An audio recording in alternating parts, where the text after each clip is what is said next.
Hello, everyone. I'm back. Welcome to another DCU Daily. We have a pretty good show for you today. Obviously, we're doing two shows because we have Tier List Tuesday later on. But before we get into that, we are going to be talking a whole bunch of news, mainly with Daredevil. Apparently, the season 2 of Board Again leaked onto the internet, and it is certainly interesting. But then we have a ton of movie talk madness. We have 4 reviews, not 1, not 2, not 3, but 4 reviews for you today, in addition to hot take debate that's coming back. And then of course we have our quick hits, and then leading into the DC news, we're going to be talking about a lot of quick hits in regards to DC news in terms of Peacemaker, the Batman, the comic side of things, two of the dynamic trio in Batman and Robin had to say about their time on the film, and then unfortunately a little bit of a bleaker update in regards to the upcoming Swamp Thing movie, if it is upcoming at all. And then of course rumors circulating about all sorts of nonsense that are proven not to be true by an unlikely source on the true side of history. So all that and more, let's get into the show proper. It doesn't seem to matter what I do. I'm always the number 2. All right, mister, I need to paint my abs on to get nominated. You don't see Robert Downey doing that. You're kidding. You're kidding. I can't open the envelope without the... Warner Brothers is heading back into the Matrix with a new movie in the works. Wonder what other surprises are in store. I want to be Bruce Wayne. I like that. You're gonna love me. There's the shot right there. That. Okay, we don't need to see Right there. You look ridiculous. Well, not no more, he don't. What, dude? I can barely understand you. Your accent's insane. Give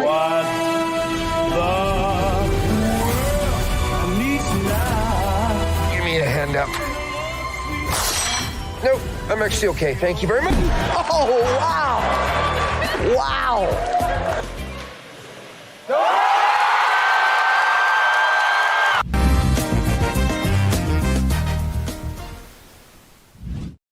Wonderful, wonderful. Welcome back to the show. Here I am, John. Nice to see all of you again. I know Monique and Tony have been blowing up the chat for the past 15 minutes, and we appreciate it. Got to get that algorithm going. Got to get those comments going. We love and appreciate both of you. And, of course, our boy, our favorite Ben Shapiro Joker-looking boy with Caleb. But thank you very much. Thank you very much for joining us. And I'm not alone today. I am with a wonderful co-host today with Liz. Liz is in a different location. Hello. I'm in the same location, but now this is the view that I'm normally seeing when I'm filming. There's a But giant hi, picture guys. of a man in the background. That is Malcolm McDowell from one of the latest films that was shot here in town called Summer House, soon to be released. Maybe. I shouldn't say that. I don't know when it's being released, but hey, it was shot here in this town, out of this studio. So cool. Great. But that's why I'm here right now. We are in production of another film at the moment. So the studio is kind of crazy. So I'm sitting where there's available space. So that's why the view is different. Enterprising coming into the chat. But hi, everybody. Tony, welcome you back. New profile picture and changed username, but still. Hey, there you go. Tony. No longer Randall, but just Tony. That's okay. Yes, because we are going to be talking about Halloween movies, and Malcolm McDowell played Dr. Loomis in the 2 Rob Zombie films. I have lots to say about that. So, we know we were talking. One of those, John. I did see one. But before we talk about the horror of Halloween, we need to talk about a true evil, the devil. And by devil, I mean the devil of Hell's Kitchen. Oh, what a segue. Okay.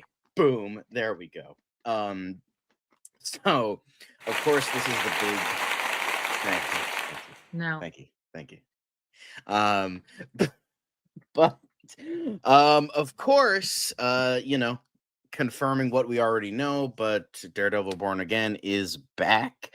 So Daredevil Born Again, season 2 coming out soon, early next year, I believe March of 2026. If I Looks am saying that good. correctly. But we I'm have hopeful. Jessica I'm Jones hopeful. coming back. So maybe Luke Cage will be in its future. But I know you weren't at the panel, but I know you were at Comic-Con where this was, but I met all of them twice. yes. Yeah. But yes, okay, I was right. Season 2 will premiere on Disney Plus in March 2026. Boom, there we Good go. job, John. But now we have Kristen Ritter officially back. Apparently Foggy is back too, and Kingpin is gonna pull a Superman Muhammad Ali by having a bloody boxing match. So Well, that's you pretty good. say, John, that Foggy was more than likely to return because you said in the comic and canon that they had like faked his death. Yes. So cool. I'm glad they're sticking with that storyline. Very good. Yeah, I mean, we hope At least it that looks season like 2 is better than season 1. so do I, babe. So Um, do I. so, but yeah, so obviously, as we are talking about, biggest moment was Ritter's Jones coming in, as it seems like as Born Again goes on and on, they're probably going to be introducing more characters from the Defenders, the Jessica Jones. I would assume Luke Cage is next because Mike Coulter has kind of been cagey about it. And then they're probably not going to bring back Finn Jones because everybody hates Finn Jones because everybody hated Iron Fist, even though it wasn't that bad. But that's beside the point. But yes. But this is really interesting. So now here's the thing. Now it's not for sure that Foggy Nelson is coming back like Right. 100%. Like he could But be he like a is. figment of his imagination. He's coming He back. could be he could just be I think like if anything, it would be like more like Karen's like delusions or flashbacks. or a flashback, yeah. Yeah, but he's coming back because everyone loves him and they'd be stupid not to do it. But we'll see. But I just They think might like if just you're bringing back 3 of them, I think you should bring back all of them.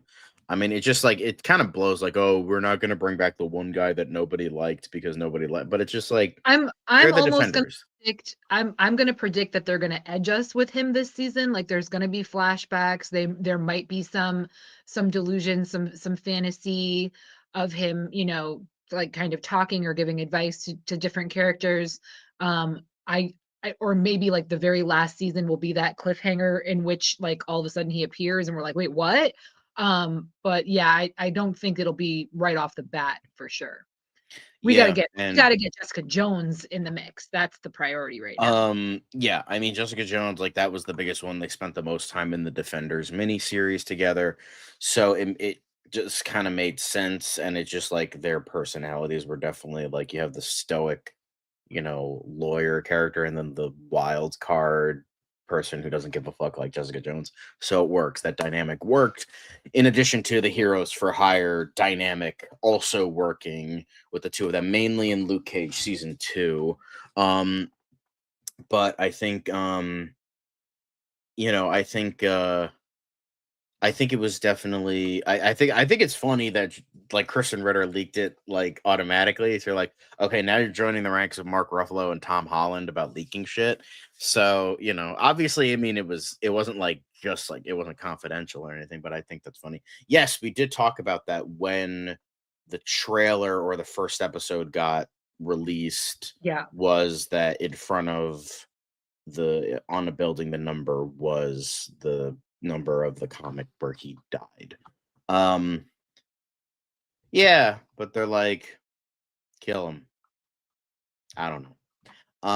But I think trailer kicked all kinds of ass, which we are not gonna be, talking about here, but or like we're not gonna be showing here because we don't want to get demonetized and have the mouse lawyers on us like flies on shit. So we wouldn't be the shit in the situation, but that's beside the point. But yeah, awesome to see. And it looks, I don't know, here's the thing. If it's proven that season 2 is like actually good, then maybe I'll watch the show. But it just like, if it's not as good as the Netflix show, what's the point? Um, yeah, we've gotten a strike before, so we gotta be careful. The whole Batgirl thing got us fucked over at one time. But we gotta be careful. We gotta be careful. So yeah, Daredevil Born Again. Hell yeah. Awesome stuff. Um, I don't know if you have further thoughts on this. I know you're gonna be watching it, but I sure will. Yeah, again, I wasn't a part of the panel. Like I said, I did meet all three of the defenders, Mike Coulter, Charlie Cox, Kristen Ritter. Kristen Ritter, turns out, gang, she's a woo girl. We'll talk more about that tomorrow. Charlie Cox not only high-fived me, but he shook my hand twice. And Mike Coulter was an individual that I met. We will also get into that tomorrow as well. So yeah. and of course John Bertha. Oh wait. Don't, dude, that's it's wounds, John. Those are deep wounds. But anyway, yeah, so I'm really pumped for it. It looks very promising. I'm going to optimistically assume that they have learned from their mistakes. They have listened to the fans from this past season and will kind of button things up a little bit better next time around, but we'll see what happens. Right. Because I mean, to be fair, like season 1 was kind of tainted goods because there were so many production problems. Like you had the Chapek era essentially greenlighting it, and then they're like, okay, we're doing it this way. It's going to be like a full reboot. And then Bob Iger came back and he's like, that makes no fucking sense. This is fucking stupid. Redo it. So they redid it. But even then, when you have to like redo something, refilm, it's going to be tainted. So hopefully now that they have the vision and like season 1 was kind of just stumbling along its way, just kind of getting to the point they want to get to. And then season 2 will be hopefully more clear sailing from here. Because, I want the show to be good. I love Daredevil. Daredevil is one of my favorite Marvel heroes of all time. So, I think, I just think that this season should be a little bit better and on. But, I mean, nothing will ever be good as Daredevil season 1, but that's beside the point. But, speaking of media, I don't know. Movie Talk Madness, everybody. Let's go. But yeah, so we are going to be getting into a lot of Movie Talk Madness now. I don't know if a certain someone is doing their review with you, but we are going to be starting off with let's hang on. Is that it? No, that's not the one. I don't know what the fucking instrumental is. Whatever. Whatever. It's fine. Tron Ares, everybody. And Lizz is going to review it. So I'll leave it to her. And I will. Yes. Have fun. Listen, gang. I know everybody wants to shit on this movie for reasons. I understand those reasons. I respect those reasons. I appreciate those reasons. For me, I saw it in Dolby, which quite frankly, I believe is the only way to properly see this film. It was the best experience in Dolby that I've ever had in my life, all thanks to Nine Inch Nails, Trent Reznor, and Atticus Finch. God bless you. They absolutely set the tone and maintained that tone throughout. My seats were vibrating. It was rumbling. I was really into it. They gave some real gravitas to the entire film. Was the plot kind of nothing? Sure. Extremely simple. Dude wants to, they're looking for a way to make these programs permanent. But I enjoyed it. I know a lot of people are shitting on Leto, and again, for very good reason. I completely understand. I completely appreciate your views. But for what it was, entertainment-wise, I enjoyed it. The visuals were incredible. Like I said, the soundtrack was amazing. I liked it a lot. As you guys know, I am a fan of Jared as far as his acting is concerned. Again, I understand. Don't shit on me. I'm talking about him as an actor, not as a human being. We can have a whole nother discussion there. But again, I thought the movie was entertaining for what it was. I wasn't looking for it to change my perspective on the world, for it to teach me anything new. But the star power was there. Greta Lee, Evan Peters, Gillian Anderson, Jodie Turner-Smith, who has been turning out lately. Girlfriend has been in a lot of stuff. She's kind of been playing the baddie. She's in her baddie era right now, and good for her. Jeff Bridges, Hassan Minaj, Arturo Castro, even Cameron Monaghan was in it for a hot second. And I've met some of these people, but again, I appreciate people's criticisms of it. But for me, it was a good time sci-fi action flick. Yes, like I said, the plot itself was kind of weak, and to create an entire 2-hour movie around a very, very thin, weak plot, I understand people are annoyed, but I thought it was entertaining for what it was. So out of 10, I'm going to give it an 8, again, based on the entertainment value, not necessarily based on the substance of the film itself. But I had a good time. And again, you can kind of see that in the popcorn meter, right?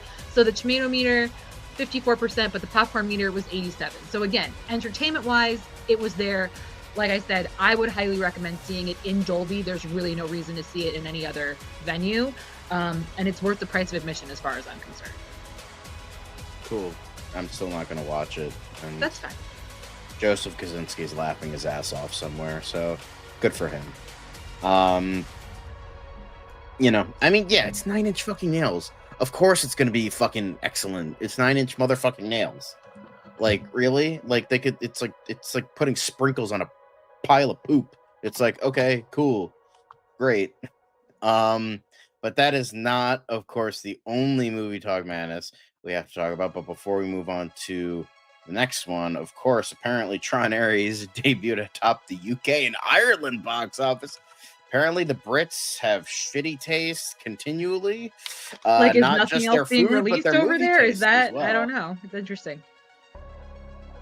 But, you know, they will apparently bring you I closer mean, again, to Honka visually Honka. it was gorgeous. So, you know, if you want to see it for the cinematography, you want to see it for the special effects. But yeah, apparently your boy is struggling, and honestly, Yeah. good. Fuck Listen, you. well, it shouldn't be about him anyway, but here we are. No, it's just like the basis I of it understand. is not Jared Leto, is the fact they didn't bring in Joseph Kaczynski. That was the thing that fucking pissed me off. Even though he had been wanting to make the movie for a fucking decade, Disney was like, no. And then Jared Leto comes in and pitches this idea, and they're like, oh, now we're interested. And it's like, eat a dick. And then on top of the fact, it barely connects to the previous movie, and on top of the fact, it shits on Sam Flynn for some reason. Like, he's like, he ran the company into the ground and then like fucked off, and then there was like a tease and to the they conveniently wrote his son right out of it. Didn't, like, a lot of people in the chat are saying they wish it was a continuance of legacy, and I agree with that. Yeah. Garrett should have been a part of it. For whatever reason, he wasn't. But again, you want to get down into the nitty gritty. I talk about this all the time with like Android or, you know, these like synth individuals.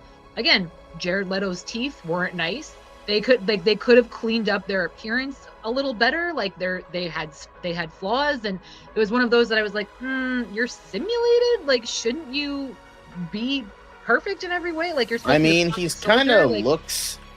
like, There's a he picture. looked great. He looks simulated here. He looks Jodie like looked a fake great. human being. I will say they did a really good job. They synthesized their voices. That was really a smart move. But like, he definitely had like some blemishes on his face. Like, they could have done more as far as the hair and makeup with them to make it.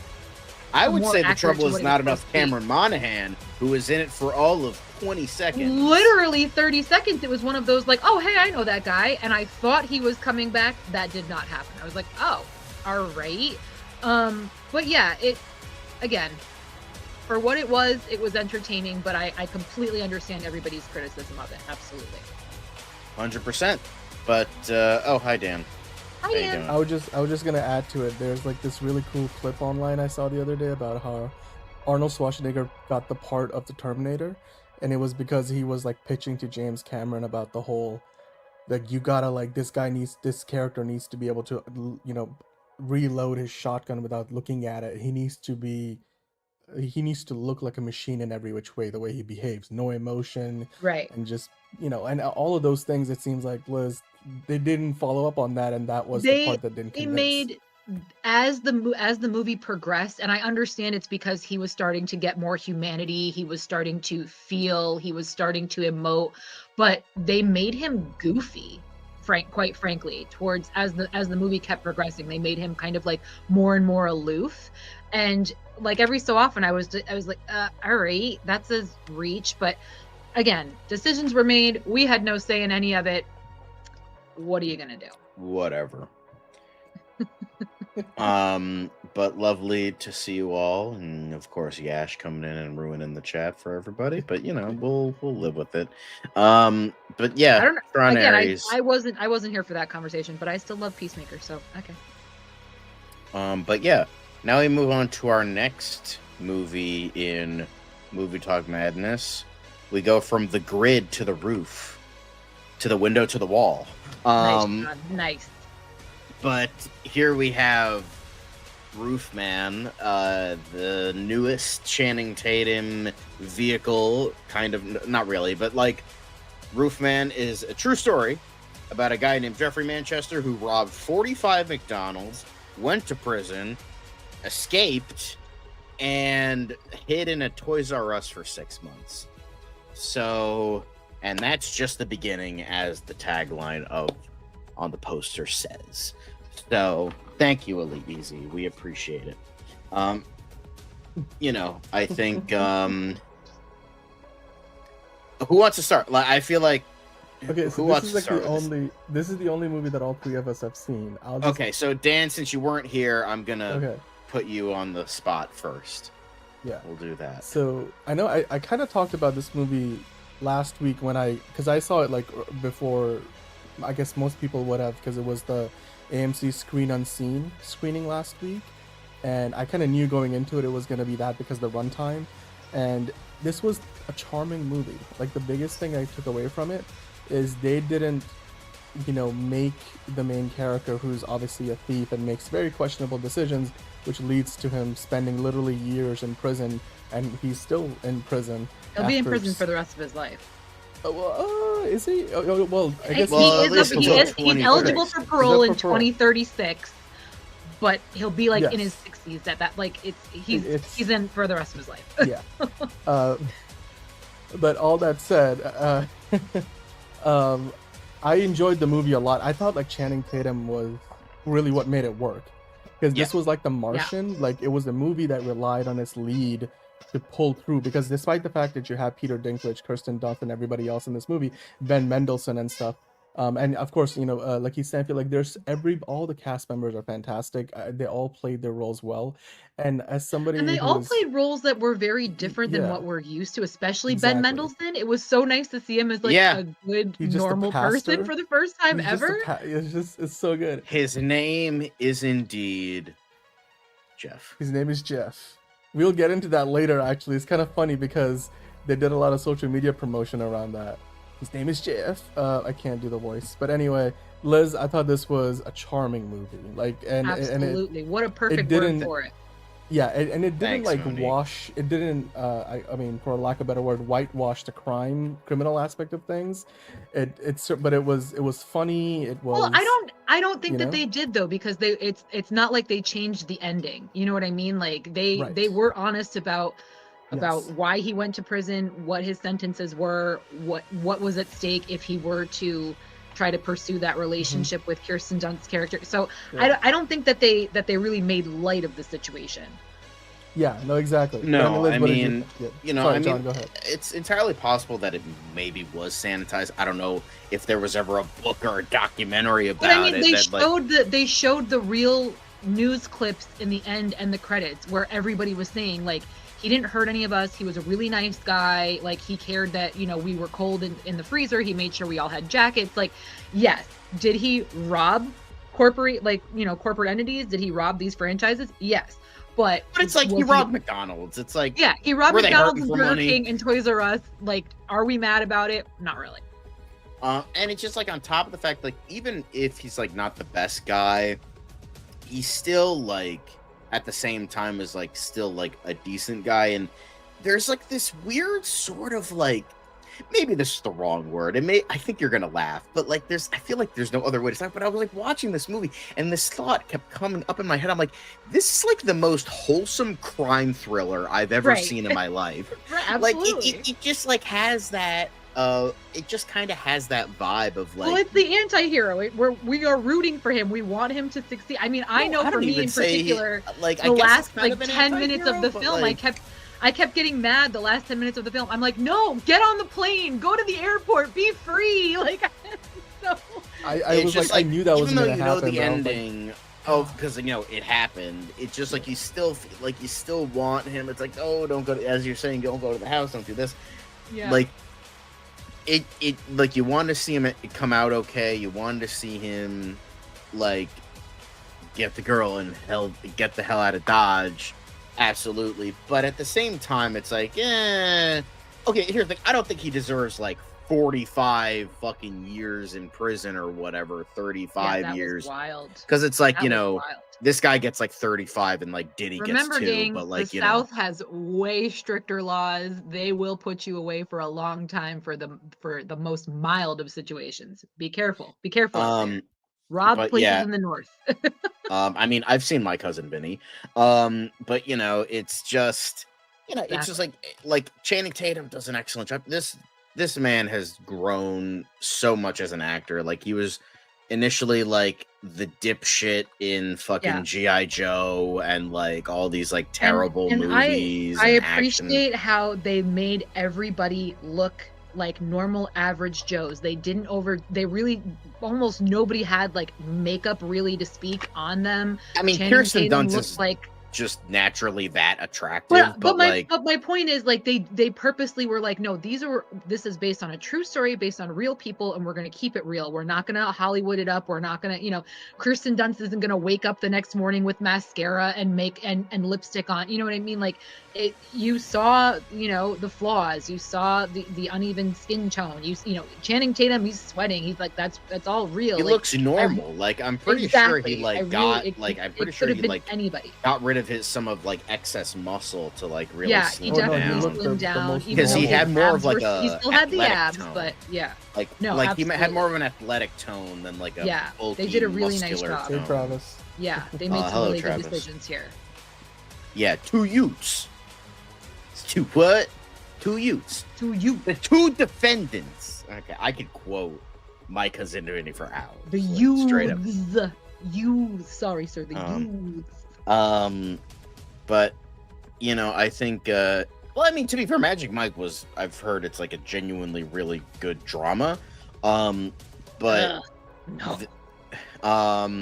But it's the like writing for Magic Mike is trash. Oh my god. Well, that's just what I've heard. Like, it's like the writing is fucking abysmal. Well, I just heard it's like heavier, Expendables level bad. Like, the writing is so fucking bad in Magic Mike. In all the third one's the worst. Okay. So, well, I mean, I just heard like it deals with like heavy. I remember when somebody was talking about it. It deals with like extremely heavy themes of like addiction and like brokeism and all that other shit. I'm like, oh, that's interesting. I didn't expect that. Anyway, whatever. But thank you, Caleb. So I think it's like I think like 21 Jump Street was kind of like the first thing that showed like he was a little bit more than just the pretty face. He was just like more, and then like he kind of moved on from that. And this proves that he can be like not just funny, but like naturally charismatic and like he's not just relying on the direction or the writing, he's relying on himself and like his actual acting abilities that he has so it's just like, that's great. Kirsten Dunst, always good. Well, except the Spider-Man movies, but we don't talk about that. But she's usually great in the vast majority of her films. And you got Peter Dinklage, Lakeith Stanfield, Juno Temple, just got a whole bunch of really awesome people doing their absolute best, and it just worked. They have great chemistry with one another. He has great chemistry with pretty much everybody. So I think this is truly okay. Like, all right, I fucking got it. Jesus fucking Christ. Whatever. Fucking move on. Fuck me. But so Roofman, I really liked it. It does have like a bit of a slowness in the middle. But no, she wasn't Gwen Stacy. She was MJ. She was MJ Watson. But Roofman, I really liked it. I thought it was well done. It was a bit of a slowness in the middle. It kind of meandered a bit, but overall, I thought it was a great movie. I'd probably give it like an 8.5 out of 10. I thought it was overall well done. I thought the actors did a wonderful job. The story was great. Themes were great. Just a little bit of an awkward pacing. Plus, I remember Dan mentioned this. Like, it was nice to see Toys R Us in its prime. Yeah. And it was just like really good stuff. Yeah, I mean, to me, here's the thing. If Channing Tatum can make you root for him when he's playing the bad guy, I mean, granted, he's the lead of the movie, you can tell that, you know, he's come a long way as an actor. And then also, it's not a movie that's trying to, you know, give you something that's really over the top. It's a real story and it's believable enough. Like you said, Liz, they didn't polish this thing up, you know, to the point where, or even John, you mentioned, like, it was these people felt real. And the Peter Dinklage stuff, but it's constantly teasing the other employee with the, where's all those peanut M&Ms going? Speaking of which, I think at least one of those came this way. I just had some of those today too. So, I don't think they had the big versions back then. I don't remember the big versions. no, you were just getting when. those the family size ones, like, and you just got a bunch of those. It's anyway. I'm just, like I said, the Matt Damon Martian comparison is great because this is a movie that doesn't work if you know, Channing Tatum can't pull off just being on screen 90% of the time. So, I for me, this was a surprisingly good film. Like, I expected it to be fun because the Toys R Us and the trailer stuff got me, but I would give it an 8.5 out of 10 too. I think, like John said. So yeah, to me, this was great. Liz, did you give it a rating? No, but yeah, I think 8 out of 8.5 for sure as well. Yeah, no, it's fantastic. Love it. Can't wait to see you know, what else Channing Tatum could do that's not like a say that again. What? Oh. Yeah. Stupid. Yeah. Sorry. I had to. I'm sorry. Cool. All right. Well, Roofman, go check it out. I mentioned it last week. Must it's got see. good Rotten Tomato scores. Not like that matters because Rotten Tomatoes sucks. But well, no, but you can see the audiences love it too. It's like similar scores for audiences and critics, which is usually a good sign. So yeah. And you know, but before we go on to the next movie, Channing Tatum was talking about how you know, I haven't seen Red Rocket, but from what I'm aware of, I'm like, yeah, you know, I could kind of see that. But apparently Channing Tatum was talking about how just like actually calling producers out on being money grubbing pieces of shit. This is why we love Channing Tatum. This is why we stand Channing Tatum in this household, because he straight up was like, yeah, this guy, he's a fucking piece of dog shit. And even though this great script for 23 Jump Street is great, yeah, this fucking douchebag is the reason why we can't make another movie. So, you know, fun time. So Neil H. Moritz is is pretty much his salary is the reason why this thing can't get made. And he fucking straight up said, yeah, this guy fucking sucks. And he's the reason. He's the guy you should be mad at. Go after him. Because it's like, oh, yes, the star, the producer. Everyone's like so heebie-jeebie and anonymous. It's like, no, fucking call the assholes out. Channing Tatum has enough clout that he won't be blacklisted. He's like, I don't give a fuck. I'm going to call him out. You know? No lies were told. So, good for him. Yeah, no, and the other part of it was, like, he talked about, this was a long interview. He mentioned the whole thing that the Gambit movie that he was going to be a part of, there's no way Disney's going to make it because it was kind of crazy. It was going to be rated R. It would have like mutants having sex and all kinds of action stuff that. But Dan, they had a sex scene in Eternals that showed that Disney means business. Totally, I was definitely in the most unromantic, Oh, gross sex scene I've seen in my fucking entire life. Even for a But montage. remember, you didn't see Baby Girl, so. That's true. You know what? You Liz are did correct. for I have all not of seen us. that. I have not seen 50 Shades. Although the most awkward sex scene ever put to film is still easily in Nosferatu. was it in the Jude Law movie where he plays the Russian sniper. Rachel Weisz was in it, but it was like behind enemy lines or something like that. Oh, okay. That was fucking awkward as shit. I get why, but it's like gross. But yeah, like honestly, because it was supposed to be like a crime. It was like a heist movie. I remember like reading a bit about it. Like one of the first like early drafts that like was known publicly was it was supposed to be like some kind of heist movie.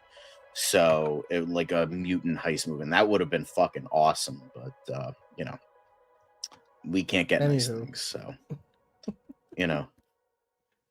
Yeah, go check out Roofman. It's a great movie. Absolutely. I mean, Toys R Us is coming back. They started popping up a little bit again. So well, yeah, they have promotionals from Toys R Us, which is so great. Yep. I've not seen History of Violence. It's on my list, but I still need to watch it. Agent Logan Lucky. All right, I can see that. Hey, Patrick. Okay. Hello, Patrick. Well, with that, guys, let us know in the comments what you thought about Roofman. Did you go see it? Do you want to go see it? And because we're gonna move on to talking about 2 more movies. Actually. Yes. But before we do that, actually, John, don't we have a trailer reaction? Yes, we do. The only one I'm interested in because nobody here likes horror like this, but Welcome to Derry got a red band trailer, which is kind of unusual for a TV show because usually it's just automatic. You just get the final trailer because it's not going to be shown in like a movie theater. So the fact that it got a red band trailer is honestly kind of amazing. But, you know, I think, you know, this brings about like, so what Welcome to Derry is about, because we know how long it is. It's very long. I'm pretty sure it's over 1,000 pages, and there's a lot of content. Like it got 2 movies, and that didn't even scratch the surface of the content in this book. So what Welcome to Derry is about, it's about the interludes, which is like showcasing the history of Derry, when like it like first came to Earth, and showcased how this like curse of Derry like started and all that. So you know, I thought this trailer looked great. I think, you know, Bill Skarsgård is still killing it as it. I finally watched the miniseries actually, and I didn't hate it. It's not great, but you know what, for the time it wasn't half bad. But like the It movies blow it out of the fucking water, and it's not even close. But yeah, this looks great. I think they're gonna be going over the black spot, the black spot, and you know, the ironworks, and like again how Pennywise got here.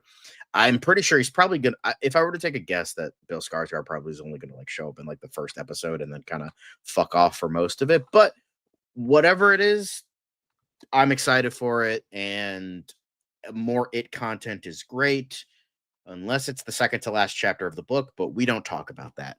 So I know you're not a horror fan. I know you don't really like this kind of stuff, but like, did this like leave you curious or intrigued in any way, shape? Even though I know you're never going to watch it, which is fine. Yeah, I'm never gonna. I did see the first 2 films. I saw part 1 and part 2. For what they were, I liked them. I appreciated the performances. Yes, Bill Skarsgård is incredible. I'm happy for you guys. I hope that they do the show justice, and that they continue to keep that momentum going.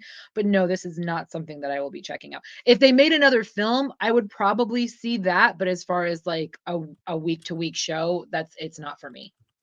Yeah, that's what I said. And by the way, Bob Gray, one of the, you know, he was like a one note character in the book. Like he, not one note, but he was like a very small character in the book, and that's who like it like derived his appearance from.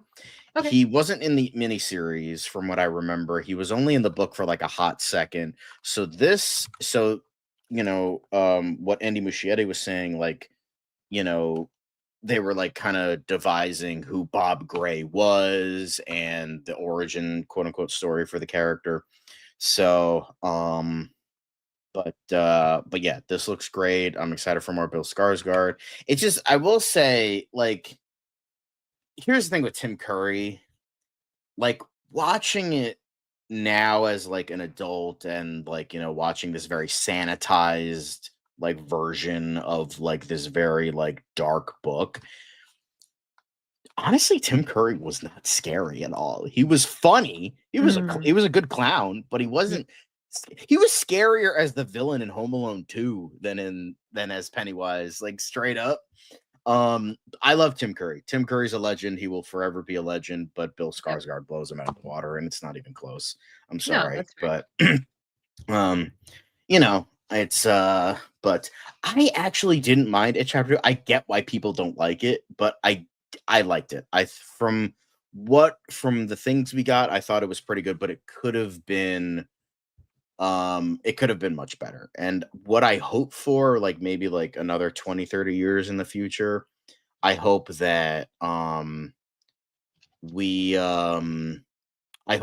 get a TV show of everything, except for the one thing you should never adapt for an It adaptation. But like, because like that could be like a 3-season show just adapting stuff from the book. It's crazy. But yeah, It Welcome to Derry. I'm super excited for it. And that's it for the trailer. Obviously, we are going to be getting back into the movies, and now we're going to be getting into a movie that only I have seen. And let's get the music back in here, because I am here. We're going from Bad Man to Good Boy. So here we are. Good Boy. I'm just gonna say this right out the gate, even though the writer director confirmed it. As someone who watched it, the dog doesn't die. The dog 100% does not die in this movie. I didn't expect it to, but still, like the idea of like seeing a dog like being like even just terrorized is not. He's not really great. terrorized that much. He's just like kind of like a witness of. So here's the thing about this movie. What I really loved and appreciate this. First off, Indy the dog. This canine gives one of the best performances I have seen all year. I know the Academy can't nominate him, but like honestly, he fucking deserves it. I'm just saying, like maybe give him like a special like award for like a dog trophy. But I thought Good Boy was a great movie. Now, I thought this was a phenomenal movie. I thought it did so much right. And the thing is, the one tiny thing I was worried about when going to see this was essentially it was just going to be a one-trick pony. It was just going to be a gimmick. Like, oh, we're gonna, it's just going to be this dog. We're going to follow the dog, all that. Okay, but like, we're not going to try. No. They tried and they absolutely succeeded. It's not just this gimmick of, oh, look, the dog is the protagonist instead of the human. The way they try to work around telling a story through a dog's eyes was genuinely very well written and very well executed. It's certainly an interesting idea. So, and it's a very short movie. It's only like, I think it was like 73 minutes. So it is exceptionally short. So if you would just want to go to the movies like real quick and see a movie that's under like an hour 20, then by all means. It's genuinely a very well done and atmospheric and suspenseful film. I just thought it was just so well done. Like, and what I also love is the owner, you never see his face throughout pretty much the most of the movie. You do eventually see it, but in under good reason as to why. But like it's just following this dog, and like there's like the hints of this like entity that's in this house. And the thing is, it happens. The first thing that happens in the movie is like the guy is diagnosed with some disease. It's never really stated in the movie, but I looked it up and it said it was a chronic lung disease. So it's like the whole thing. What I liked about this movie is you're not sure if it's like the dog just sensing something that's wrong with his human, or if it's like genuinely like demons in this house. So it's kind of like The Innocents in a way, where it's like more you're not sure like what's going on, kind of like how you're feeling with this dog. Like he doesn't, yes, dogs are very intelligent animals, but even he can't like comprehend what's going on, and we're kind of in that journey with him. And what I like the themes of like loyalty, how loyal our pets are to us, and like how he's like genuinely, there's a reason it's called Good Boy, is because he is a good, like he's a good loyal pet, and he's like trying his hardest to like be there for his owner and try to help him from whatever is causing this. And if it is this demonic entity, which it's like more implied, maybe it is, maybe it isn't, but it's kind of like it just, the way it's like done is just so well done, and it's just so like, it's a well-made movie. Again, it's not just like a one-trick pony gimmick. It is and it is still like just it's not just like a one and like, oh, we're just gonna throw money at it and then just kind of shit out a movie. No, it's well made, it's well done, and I think it's one of the best horror movies we've gotten all year.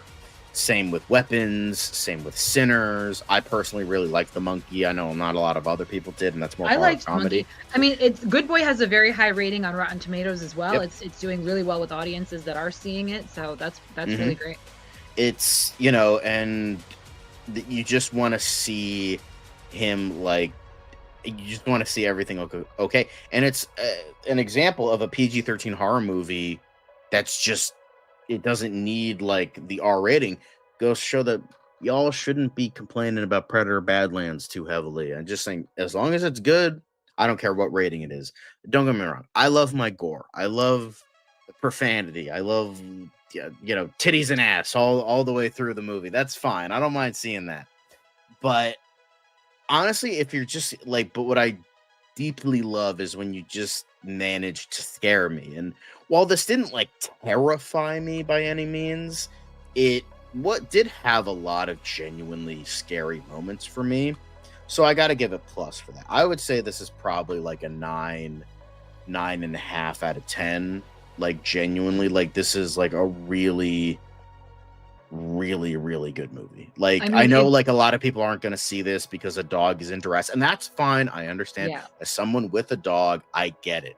Trust me. But I've kind of been very lenient with like dogs, terrified dogs in duress, like all of that. So that's a good question.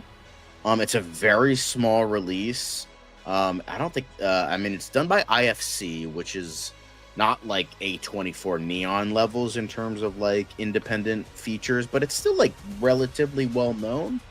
So I think it should be, I don't know if it's going to reach Halloween, but I hope so. Like if you can, I would say please go out and watch it. Support great original films that have like something more than just like, oh, it's a gimmick. No, it's actually a well-made movie. And I think did you give it a rating yet? Yeah, 9 and 9. I would say 9.5.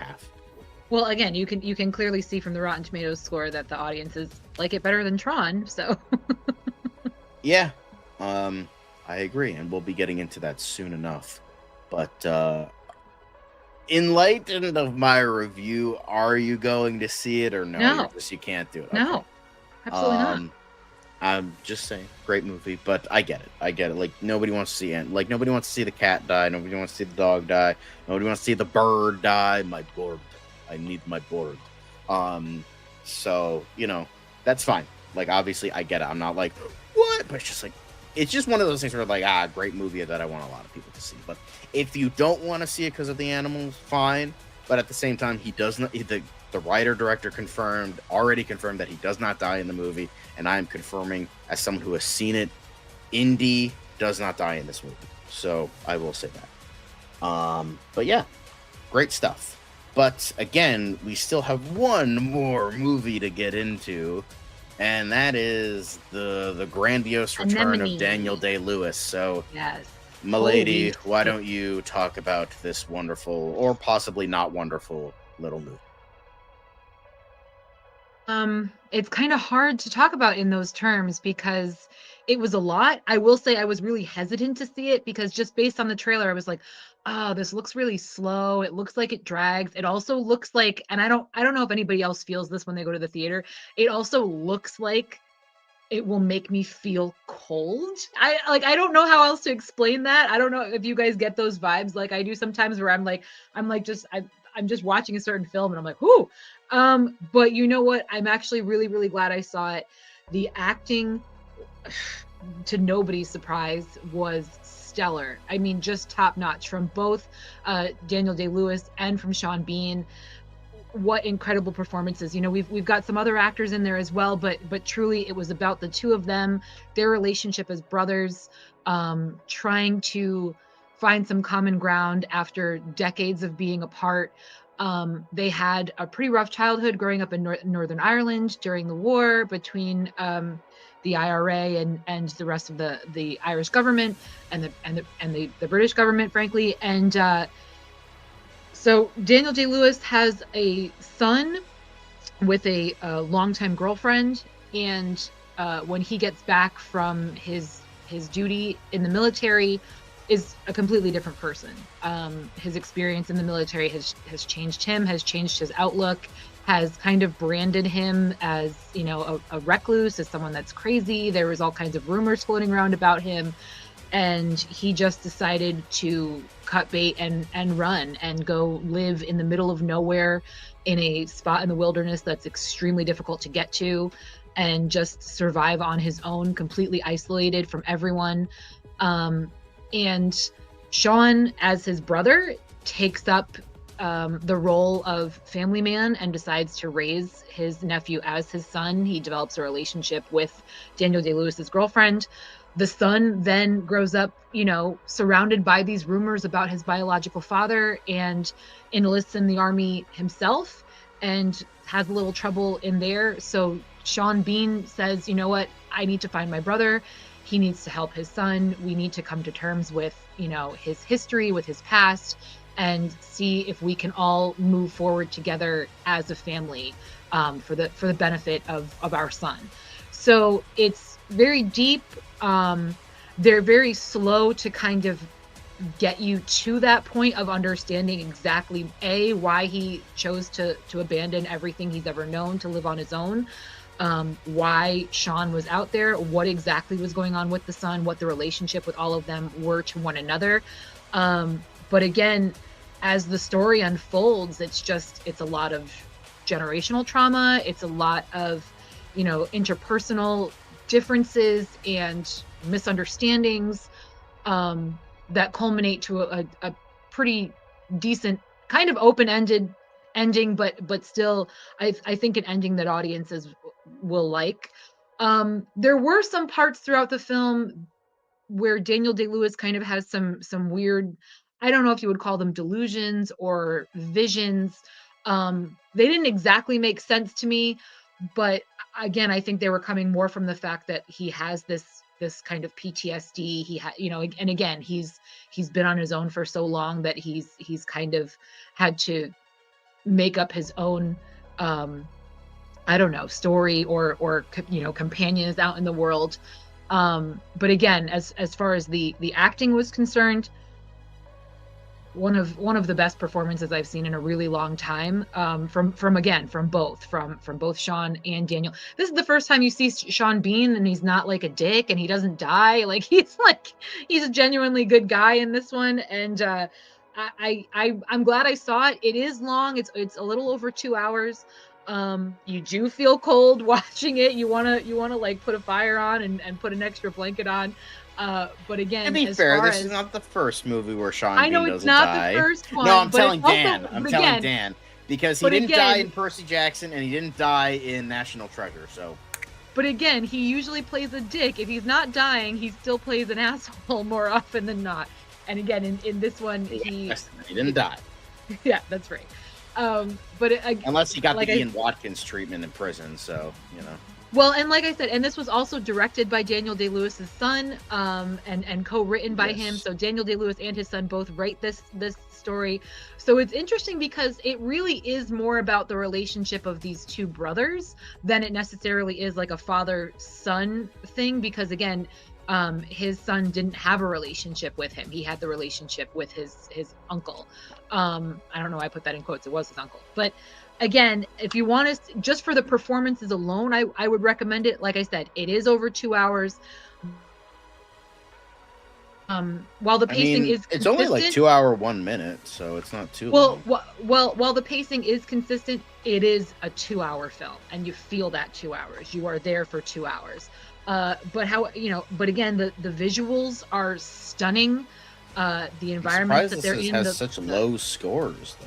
Because I don't think they've advertised it well at all. They really, like I said, even as you're watching the film, it takes a while for you to have an understanding of exactly what is going on and what they're looking for by going out and seeking Daniel Day-Lewis. So the trailer gives you really nothing. The trailer is like, oh, okay, it's these two brothers that don't like each other, but that's really not the case at all. They just, again, they are kind of at a crossroads as far as trying to understand where each one is coming from and what they can do for one another. But again, for the performances, for the direction, for the cinematography, I highly recommend it. I'm gonna give it I'll give it an 8.5 out of 10. Again, I know I gave that rating to the other two films, but this is a completely standalone situation. I'm definitely going to expect Oscar buzz out of this, for the direction, for the writing, for the acting. I'm glad that I did see it, and I'm glad that I saw it on the big screen, because again, the cinematography itself, the visuals were pretty stunning.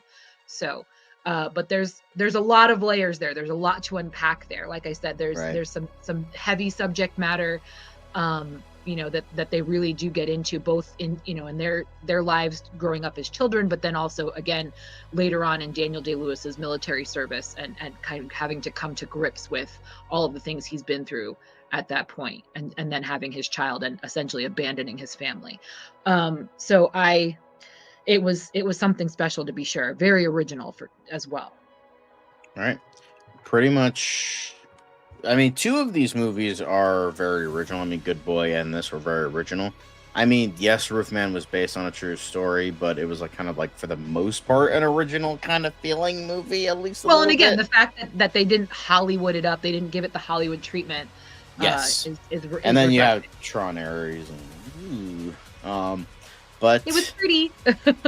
it was pretty, so that's something, I guess. But that is it for Movie Talk Madness, guys. Now we gotta come in hot. Gotta come in hot as hell. That's hot take debate. So we're gonna play our wonderful little intro and then really get into the hot debates that you guys have for us today. Who is that? Retarded. Retired. I'm already in the void. I'm not trying to get canceled again. I don't like you. And when you take on the responsibility, great power will come. Chicks dig the car. This is why Superman works alone.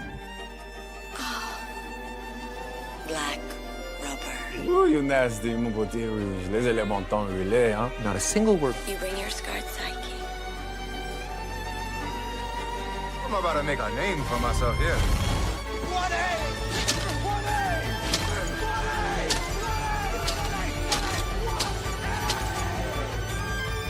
Pathetic. Psychopath.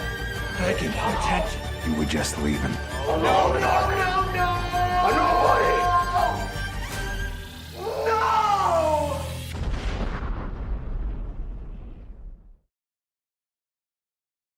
Here we are. That was my Let's first get time into- seeing that. That was great. Good times had by all, but now we're gonna get into a couple hot takes. We only have a few of them, but it's still pretty good. But Now we have, I think, one from Ron, who is with us right now, Hey, and Ron. then a couple others. But let's get into the first one. And the first one is from Harbinger, double O Harbinger. They are saying that Man of Steel themes and story and acting better than Superman 78. Yeah, nope. Ooh. Okay. Ron 6751 saying that Wicked is boring and highly overrated. Yeah, I God kind of bless. agree with that. Hey, God bless you, Ron. whoa, wait, what? No, come on. Yeah, we're not That's covering that. We're not covering that's that great. because it's wrong. It's wrong. It's 100. superior. No. It's, It is that superior. is objectively wrong. Like But it's also, not even actually. we're talking about a complete different in decades, in technological advances, in script writing, in actors. It's like it's not something that you can't compare. You No, can't it's wrong. compare. No, it's That's fair. wrong. It's It's fair, like but I'm just pineapple on saying, and pizza that's what levels makes of it a wrong. hot I'm take. It's saying. wrong. It is, but it's true. It's kind of like how the original Star Wars movies kind of suck by today's standards because they don't really What? age very well, other than the VFX. Well, the VFX. Yeah, no, we're What? gonna take that off. We're What? gonna take that off for now. No. That's not a hot take. That's a hot turd, Dan. What the shit? I think Rogue One is the best movie Star Wars has ever put Bro, out. But you can't. Okay. All right. I can't. No, we're not discussing this. Yeah. We're not gonna talk about this. We're not gonna talk because it's wrong. It's wrong. is this take too hot for you guys to talk about? Is that what it is? No, it's just wrong. It's just not correct. Because there is no story, there is no themes. Discuss them in the same way like that. It's just not something you can it is do. an empty, hollow movie. There's no themes to talk about. There's no story to talk about. That's it not is true just at a all. I series of 100% disagree. moving It's pictures the that barely themes qualifies are as a movie. great. The themes in Man of Steel are No, actually we're not doing this. much more We're not layered. doing It's a this. lot more layered than the new Superman movie. I think it's come on, yeah. There's more We're subtleties. gonna be with the here new all Superman day if movie we that argue people the. refuse to see because it's Let's like, oh, it's debate really comic sports book movie. It's like, versus no, it's more than swords. that. Like it's so absurd. It's so absurd.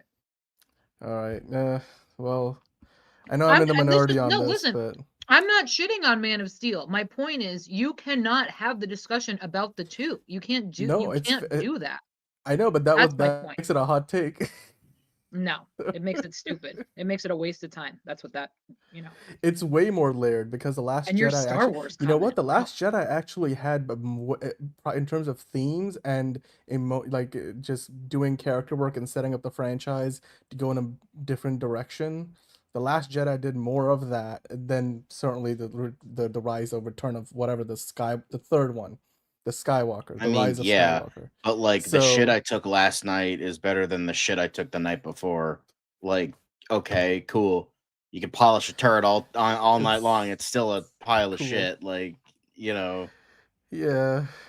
I'm not saying any of these are piles of shit. I'm just saying you can't have the discussion. No, I agree with you, to Liz. It's fair. Equalize you can't do that. You can't. You're talking again. You're talking about a difference of decades, not like a year apart. Not this director's take, that director's take, this writer did decades apart. You can't do that. You can't. No, I mean I know it is apples and oranges. I'm just saying though, this is hot take debate. So if you're gonna do if that's what's placed in front of me, the hot take, then I'm addressing it head on. But I know it's we addressed it. We're not addressing it. Dumb. Cool. I would say the acting is the only thing that's maybe something to say, but it's also you have like Marlon Brando reading off of a diaper and doing it for a paycheck still managed to do a better job than he did half not. the cast No, of he Man did of not. Steel. No, he did not. Get out of here. No, he did not. But Marlon Brando totally phoned it in. But Marlon he's Marlon Brando and he can, bro. Yeah. Marlon Brando phoning it in is still better than like but 90% of the actors. That doesn't mean today. it's a better performance. Come on. And I'm saying that as someone who fucking hates Marlon Brando as a person because he's a piece of shit. He was a piece of shit. So that's Michael Shannon had a better performance on Subway Takes on Facebook. No, come on. I think Michael Shannon was the best villain of. I know it's not saying a lot, but he was the best villain of the DCEU. He was also the best villain. We've got to move along here. between going from The Dark Knight Rises with Bane all the way till Thanos, I think Michael Shannon's Zod was the best villain He was a within great that Zod. whole era It's just like he of needed to dial MCU it back. He and needed to dial it back a DCU. little bit. Yow. Exactly right. I Yowza. will find him. Yeah, Come like on. that's not good Yowza. acting. That's just yelling. Yes, it And is. as Yes, it someone is. Yes, it Thank is. like, Have you? here's the thing. It's, Here's if the you thing. ever direct, I come will on. give you most of this performance. It's a good performance, but him yelling is not a performance. It's Like, just this is yelling. embarrassing. And I say that as someone who has a sister who literally went to school for acting, has Yeah, but said the many a point was times not that it. yelling is This not is the acting. thing. This is the thing about the nuance of the everything in Man of Steel. A lot of the stuff in Man of Steel, it's he's saying something different every time he says the same line, which is the brilliance of his acting with what Michael Shannon did versus what was on Oh on the yeah, of course. page and Shannon's how he got always it great, no across. matter what. Even Exactly. with I'm just Goyer's subpar it writing. is yeah. So. Yeah. Right. All It's right, Caleb. it's the writing. Absolutely. Thank you. I knew this hot take would clearly stir some stuff up. That's why I saved it for today. So So moving on. Anyway, cool. So then we go on to Ron's wonderful take. Wicked Thank is you, boring and Ron. highly overrated. I agree with Bless half you, of Ron. this. Bless you. Bless you, Ron. Doing I the thought you Lord's liked work out Wicked. here, Ron. I thought you liked Wicked. I saw it. It was okay. It wasn't okay for the year of torture they put me through. But I said flat out in my review that Oh, yeah, of course you did. I had no need to see it again. And I certainly didn't download the soundtrack. I didn't, yeah. Yeah, no, and considering Reeves said it, like, with having no clout in the industry whatsoever, took balls. So I appreciate that. But Wicked, I wouldn't say it was boring. Like, here's the thing. I will say it's highly overrated. I don't think it's like literally my entire group of friends gave this like a 5 out of 5 on Letterboxd. I'm like, whoa, calm the fuck down. I'm at a point, like, after thinking about it now, and there's been a couple of months in between. Now I see the trailer for the second film, and I'm like, ugh. Who says neither of us are queer? That's assuming. Anyway, saying. Again, I'll see the second one, but now every time I see the trailer, I'm like, ugh, I have to see the second one. And I'm just, it just doesn't do it for me. I know so many fans love it and they stan it and they're excited for part 2, and that's great. Yeah, and I'm happy for all of you. It's not for me. It was fine. It was pretty good. Like, It I was went fine. in with literally no expectations. I went with negative expectations because everyone saw that garbage ass trailer. Because the marketing was up our ass for a year. Yeah, and the trailer was terrible. So, like, I'm like, this looks like dog shit. This is gonna be dog shit. I'm not gonna watch this. And then everyone was like, oh my god, it's the greatest thing ever. I'm like, okay, like, now I'm curious. So then I went to go see it, and I still didn't have a ton of expectations, and I thought it was pretty good. I think it's still extremely overrated. I don't think it deserved a lot of nominations outside of costumes. It was fine for what it was. Exactly. But like, I think it had a lot of pacing problems. Not that it was too slow. I thought it was too quick.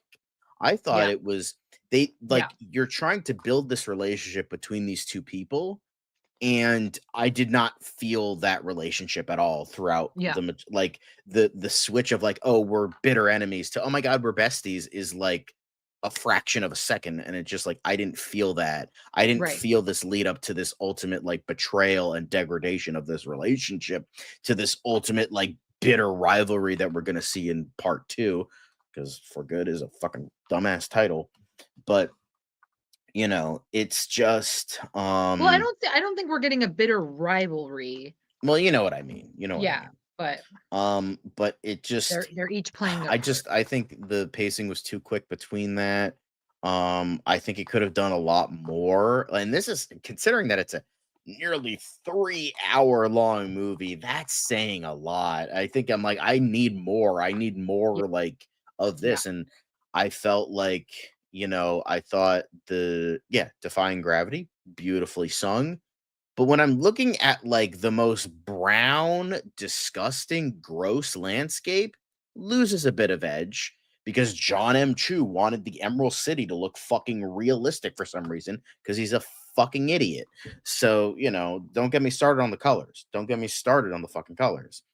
Um, Well, but and like again, I saw it the one time. I've not seen it I since. have I not have seen no it again. desire No. to see it again.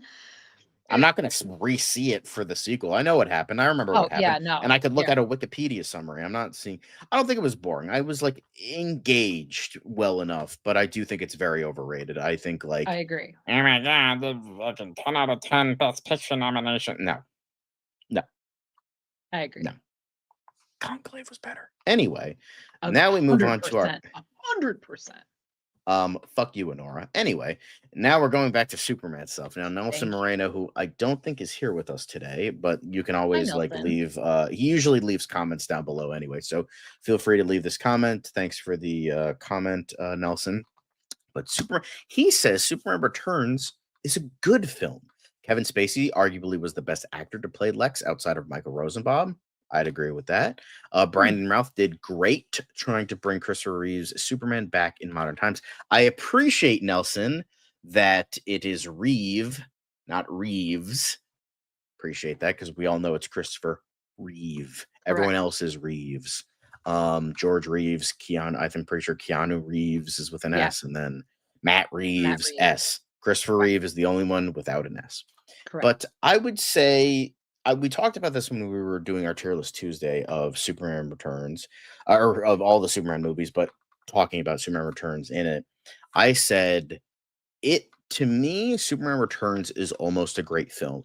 The problem I have with Superman Returns is that they tried to make it a pseudo sequel to the Reeve movies, and that's its biggest issue. Is that it was trying to do its own thing, but made like a modernized sequel to Superman 2 for some reason. So it was never going to live up to this like idea of like being the next big Superman movie because it's more of a tribute to a Superman movie because it's just like, oh, remember Christopher Reeve, remember, John Williams, remember Dick Donner, like all this other stuff. So it like never got out of that bubble, unfortunately. I do think Ralph was good. I think the direction and writing let him down, but it proves that when he's more free to do what he wants, he can do great because Crisis on Infinite Earths, even though he had a small role in that, proved that he could be great. And then Kevin Spacey, gigantic pile of fucking horseshit excuse of a human being. However, he's probably my favorite Lex. Because I haven't seen Smallville, so I don't know how good Michael Rosenbaum is. However, I would say Kevin Spacey's he just like had everything I loved in a Lex. I probably like him more than Nicholas Hoult, and that's saying something because I really like Nicholas Holt's portrayal. I don't think it did great trying to bring Christopher Reeve Superman back in modern times. It was almost good. Like I think it did a lot of idiotic stuff. I really like the Art Deco. I liked Frank Langella. I think they nailed the Jimmy Olsen relationship between him and Clark very well. It's a decent movie. Like I give it like a solid 5 out of 10, but it has a lot to be desired, and that's the problem with it. It's just like it kind of is doing the same things over again, but it's but it's also through the sheen of like the 2000s where everything had to be like dark and edgy, so it like kind of didn't really work. And that's saying a lot considering, Man of Steel. But Superman Returns, I think it's a decent movie. I don't know if you have anything major to say about Superman Returns, but No, I never watched it all the way through, and I haven't watched the Brandon Routh either, as you guys know. But I have seen clips of Kevin Spacey. I mean, Kevin Spacey, we as again, like you said, as big of a piece of a shit of a human being as he is, he well, has not a always I wouldn't categorize Kevin Spacey as a human being, but that's beside the point. Sure, that's I fair. misspoke. But he's always done a very good job of playing a baddie. So I can appreciate how you all feel about that. But yeah, Kevin Spacey. Woohoo. I don't know what you're talking about, but like, yeah, I would say 5, maybe 5.5, 6 if I'm being nice. But yeah, that's it for the hot takes. We got into it a little bit, but that's okay. That's the point of hot takes, man. Yeah. So now we're going to be getting into the quick hits. So let's put on that banner and put on that music. Um, but let's get into it, shall we? So the first thing, a little bit of dour news, but we're gonna talk about it anyway. But after the unfortunate passing of Diane Keaton, AMC Theaters is going to be re-releasing a bunch of her films to tribute her properly. And speaking of piece of shit human beings, a Woody Allen movie. But like out of all the movies, you fucking had to pick that one. But anyway, despite this is what's going on. Diane Keaton will be missed wholeheartedly, no matter what movie she was in with terrible crap. But there are a bunch of films that will be showcasing in AMC theaters. So Annie Hall and Something's Gotta Give are going to be shown in 100 cinemas, so they might not be near you guys, but make sure to check your listings if you want to see the Have you seen a lot of her films, John? I've seen a couple. I mean, I've seen The Godfather and Godfather Part 2, sure, obviously. And I the thing is, like I'm sure it's not on the top of my head, but I'm sure I've seen a bunch of her movies, but I just don't I don't have the recall right now. So, I mean, I know we're doing quick hits, but I just want to throw it out there for you guys.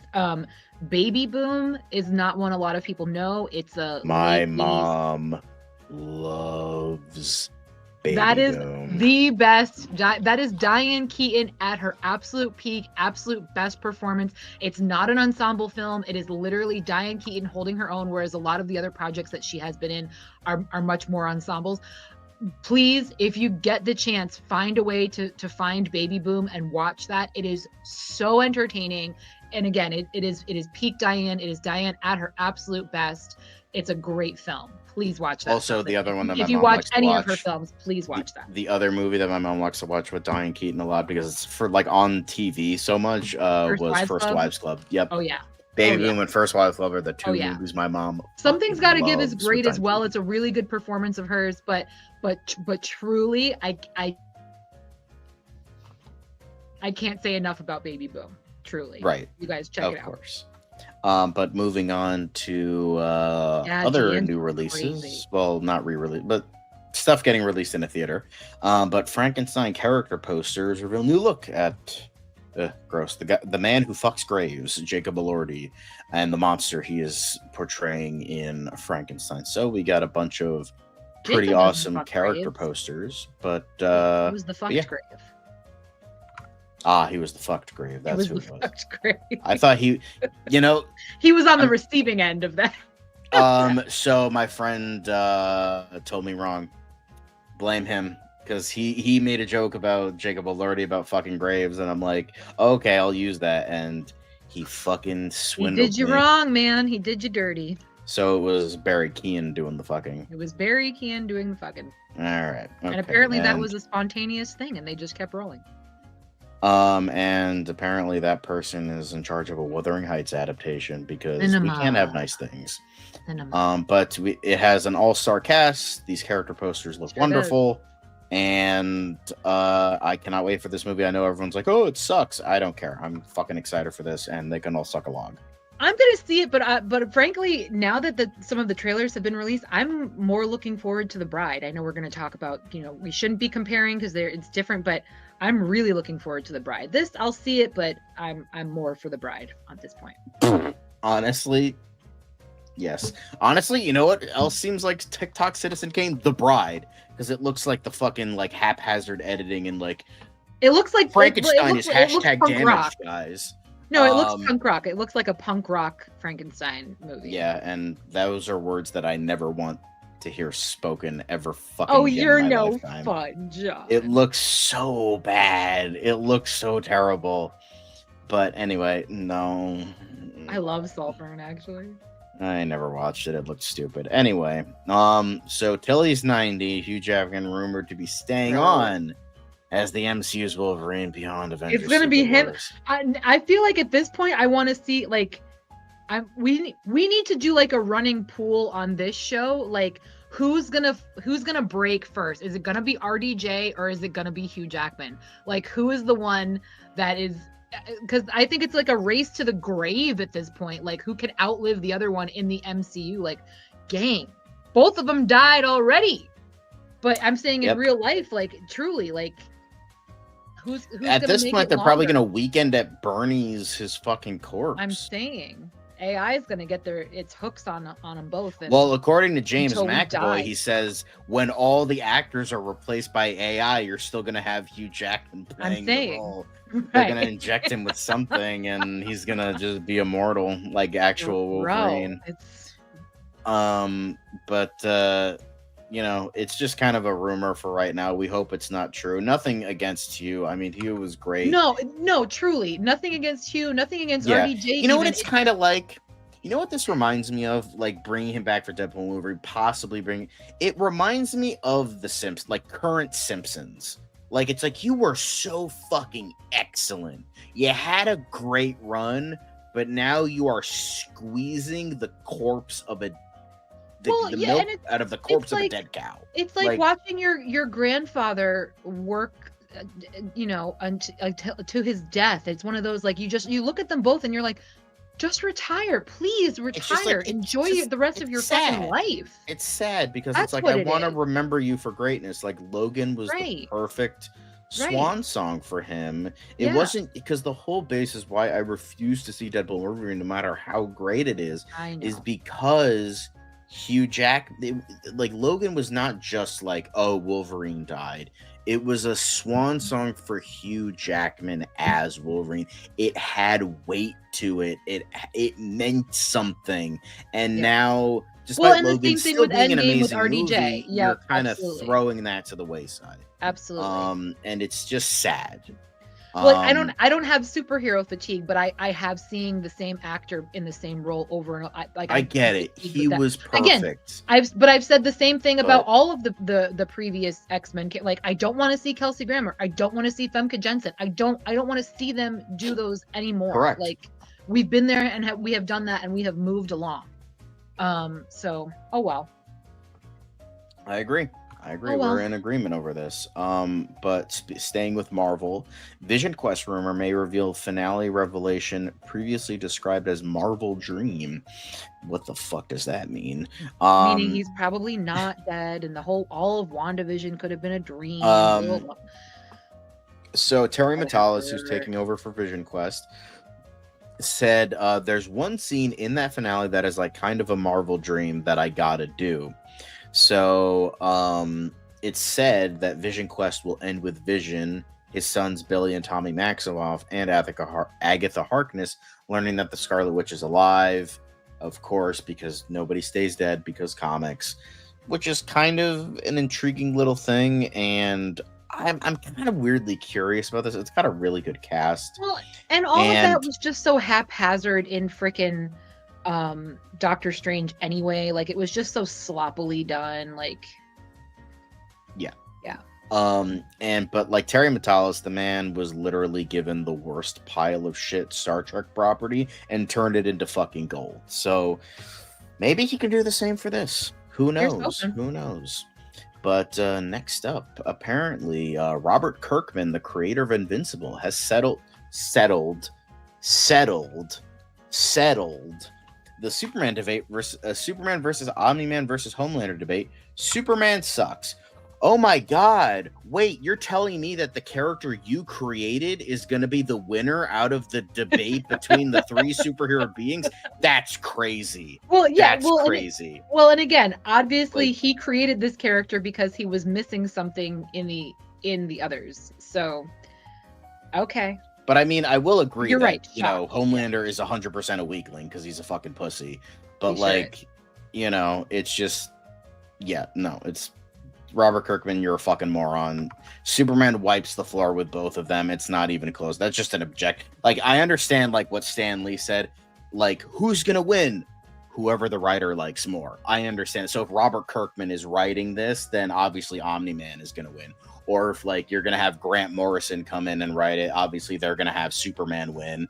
And then if you have Garth Ennis come in, obviously you're gonna have Homelander win. So it's just like, It's whoever's writing them. That's always the objective fact of all these mashups is whoever they prefer. That's literally it. It doesn't matter about strength levels. It doesn't matter about power they're writing sets. these characters because they've been missing something in these other characters that they've grown up with, or else what's the point of creating? Okay, I'm going to keep saying this until you get it through your thick fucking skulls. This man, this nerfed Superman, literally used his breath to take himself, a dog, a man, and a baby away from a black fucking hole. That is in fucking human, and you cannot tell me that character is fucking nerfed. That is wrong. Like, using your breath to get away from a black saved a dog hole and a baby, okay? with 3 people hanging on to him. Well, 2 and a dog. Don't fucking talk to me that's fucking nerfed. And literally every fight that is not with his exact clone in that movie, he wins. He literally uses the unconscious body of fucking the engineer to beat up Ultraman. That's my favorite. Get the That's fuck my out of favorite. here with that bullshit nerfed shit. I'm done. I'm fucking done. We're over this. We're Go done. on, pop with off, this. Queen. I'm Pop off. sick of it. I'm sick of it. You're wrong. It's wrong. Done. We're done. We're done. Okay? We're done and we're moving on. We're moving on. Next up, F1. Speaking of movies surrounding Superman, who made more, but Apple Original Films blockbuster feature F1 the movie from Joseph Kosinski, the better drawn director, to make global streaming debut on Friday, December 12th. This is from the people themselves, Apple TV. You can see it right in the top I'm left-hand surprised corner. it's taken them this long, to be fair. It's good. They wanted to get all the money in, because I mean, and they did. Dan and I talked about this multiple times. It was fucking huge internationally. People, Yeah, I know that. internationally Oh, I love know that. F1, so I know they that. wanted to keep that milk going. They were gonna bleed it dry. Yep. Boom. So Cool. Sounds they wanted good. to keep it going, and they're gonna keep Great. it going until they can. Grand. Excellent. Made So- more money than Superman. It did, because they kept it in theaters. But Demon Slayer made more money Crazy. than both movies. No, not Demon Slayer. Oh, Demon Slayer. I thought you said Demon Hunter for a second. I was like, no, Demon No. Slayer did, but you said Demon Yep. Slayer. Ugh, I need to go to sleep. That's fine. But yeah. There we go. But speaking of F1, they required to pick no more than 3 songs for Oscar race. Submits Tate McRae, Ed Sheeran, and Doja Cat tunes. What a variety. That's awesome. It's going to be Ed Just Keep Sheeran. Watching, Drive, and Lose My Mind, respectively, immediately become top contenders for Best Original Song Oscar. Honestly, I hope this wins for sound, because that's what it deserves to win, is sound. Those are some banger songs. It's the best soundtrack. Honestly, of the I year. don't give a fuck about the songs. I mean, no disrespect to all 3 of those people. They are very talented people. However, the Hans Zimmer score. Yes. No, but it just the sound, the sound editing, it really, it'll be a really tight race this year for the Oscars. I'm very Yeah. excited. My Super Bowl. Ouch. I don't know. I don't even know who they are. I know Ed Sheeran Well, and I know Doja Cat. I know I I like it. I know it's like the cool honestly, thing to hate Ed McRae's real Sheeran. hot right I don't now. mind Ed Sheeran. Like, I don't go out of my way to listen to I his think- music, but he is talented. I think so, it's going to be Ed Sheeran that gets nominated. That's what I was gonna say. I think Ed Sheeran's gonna win for Drive. That's the best song, in terms of like what they still as I the didn't even biggest know there F1 were fan of the original group. songs in this movie. They play it like before every F1 race for the rest of the season. Like they have been. Like and Lose My Mind is amazing. I mean, I've listened to the soundtrack on repeat all summer long, so I can tell you it's amazing. And they should pick more than 3 of these, but they only allowed. But he 3, was and- in the Beatles movie, so boom, Yeah, there you go. he was. Yesterday. Well, it's not about the Beatles, No, but you know what I mean. Yeah, it's now that they're making That's a great 4 movie more, also. yeah. Anyway, moving along. But next up, Star Wars reportedly spent almost $600 million producing this installment of the Skywalker Saga. As you could tell, Skywalker Saga, and you can tell which one it is. Disney, you're not beating those money laundering accusations at all. So, yeah. It's Disney is a money laundering operation, ladies and gents. Yep. Because Dial of Destiny. She says wearing their merch, but it's true. So because remember Dial of Destiny, we did a story on that was like almost like $450 million, and then like Acolyte costs like fucking like 200 million an episode or some ridiculous number. Obviously not that much, but like a very ridiculous number. So, you know, yeah. So not escaping the accusations, Disney. Oh well. 100% true. But speaking of Star Wars, they're apparently going to redeem Jar Jar Binks with his own series. Remember back when Jar Jar Binks was like the considered worst thing out of Star Wars? I'm not mad at this, and I almost because it's being written by Ahmad Best. So no, but I almost wish they had done this prior to his appearance in the film, so that people could like have like a better first impression and like have more of an understanding of this character and the character's place in the universe. But that wasn't at a time when they were doing TV show spin-offs as well. Right. So also, why does this guy with him look like Kanye? But no, that's Ahmad Best's Jedi character. So it's like Ahmad Best with Ahmad Best. Nice. So I'm not mad at this. I just think it's come at a weird time. The only thing so I thought Ahmad Best was writing it, but I remember seeing this. The only thing that's a little off-putting is the man who gave us Arrow and Green Lantern is apparently writing it. So that's rough. That's rough. That's a shame. That's a real shame. That's a real Hate shame. to see it. Hate to see it. But you know, let's hope it's good. Let's hope he's better. He's a better writer now. No, Probably he not, won't but... be. And certainly not for Jar Jar. But I remember the days when this face was considered the worst thing to come out of Star Wars. So I miss those times. Anyway.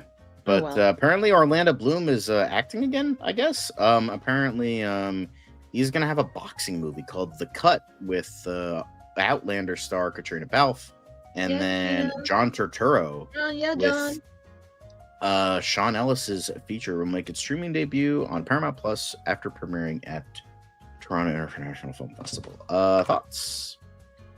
Woof. A good wolf or a I've bad met wolf? Orlando Bloom, so I don't know. I'm just not. I don't have any thoughts of him at all these days. Maybe I'll see it. I'll probably see it, but whatever. Well, it's gonna be a streaming movie, so I don't know. Oh, then no, I won't see it. Okay, cool. Pardon think. Let's go. All right. Weird way of saying that, but apparently Instagram places PG-13 content restrictions on teen accounts. Fabulous. Teens under 18 will be automatically placed into an updated 13 plus setting. Great. And they won't be able to opt out without a parent's permission. More of that, please. Yeah, this is certainly better than submitting your government ID to a data server that isn't like protected in any way, shape, or form. I still not a huge fan of censorship, but I'll take that over like submitting like an ID. Well, I don't know that like I don't feel that when it comes to parental controls and when it comes to adult content, like I don't consider it censorship. I think there's a time and a place for everything, and I do not have a problem with this whatsoever. Right. I'm a little iffy about it, but it's better than the fact that there are 8, 9, 10, 11, 12, 13, 14-year-olds that are convinced the moon landing was faked, that are convinced the Holocaust was honey boo, fake. those don't just limit to the dumb But teens. no. But my point is people. no. But my point is that is not the age group that should be seeing content like that. That is my point. Like, we should not let the damage be done later on, after they've had an education, after they've gone out into the world and can make their own decisions. They don't need to be seeing content like that and bullshit and like this whole like Six Sigma, this whole 6-7, this whole freaking Riz culture. Like, I have nephews that are 7, 9, and 11, and the stuff that I'm hearing coming out of their mouths, and their parents are really good about restricting the content that they see, and they're still getting all of this bullshit thrown at them. It's probably getting at school and stuff like that. But it is dumbing down every generation that has come after us, and I have no problem with this whatsoever. I really don't. Yeah. Completely agree. Yeah. But next up was a surprising one. TiVo. Apparently TiVo was still around, and they now stopped selling DVRs, exiting the hardware business after 26 years. Which is also weird because the Naked Gun movie just referenced them and had a whole scene about TiVo. So you would think if anything that would kind of revive the brand, but I didn't. It was it was a big joke because it was like, oh, this thing that nobody cares about anymore. So it's just whatever. But yeah, I didn't even know TiVo was still a thing. I thought they went bankrupt 15 years ago. Because then every cable place started doing DVR. Please tell us in the chat if you still have a TiVo. This is fascinating news. This is wild. This was crazy. Wild. 1999 was when they came into the. Damn, I didn't know they were that old either. But yeah. TiVos and anybody still have satellite? Goddamn, a dish. Direct TV. Direct TV. Fucking. Does anybody still have dial-up? Actually, yes, a lot of Midwesterners. That is actually true because a lot of Midwesterners can't get anything outside of dial-up, which just sucks because AOL permanently discontinued it. I think so. My buddy's mom in Michigan just got dial-up 2 years ago, and that's not even remotely a lie. Wild. Yep. Anyway, so how much will GTA 6 cost? New research claims that the $100 price point would actually leave money on the table. And apparently, amid the speculation, new research has suggested that a $100 price point would actually earn Rockstar less money than if they went for the sweet spot of $70. Wow, amazing. The thing that's more expensive and less people will be able to afford is going to do worse for your company? That's crazy. That's crazy. Wow. Or people aren't going to drop 100 when they have this thing called rent to pay and food. Right. Electricity. If my power shuts off, I can't play the game. So yeah, I know. It's crazy. Yeah. This is why Steam will permanently be winning. The only thing that's rough was I get it. There's a lot to these games. There's a lot of content, the worlds, the maps. It's a lot. I get it. But we've been at the 60 to 100 price point for quite some time now. Something's got to give. 70 is the average now. Yeah, something's got to give. That math ain't mathin' after all this time. That's crazy. But it's just it's just ridiculous at this point, and it's just it goes to show that out of Steam's history, Valve's history, it just shows that Gaben, he's the king.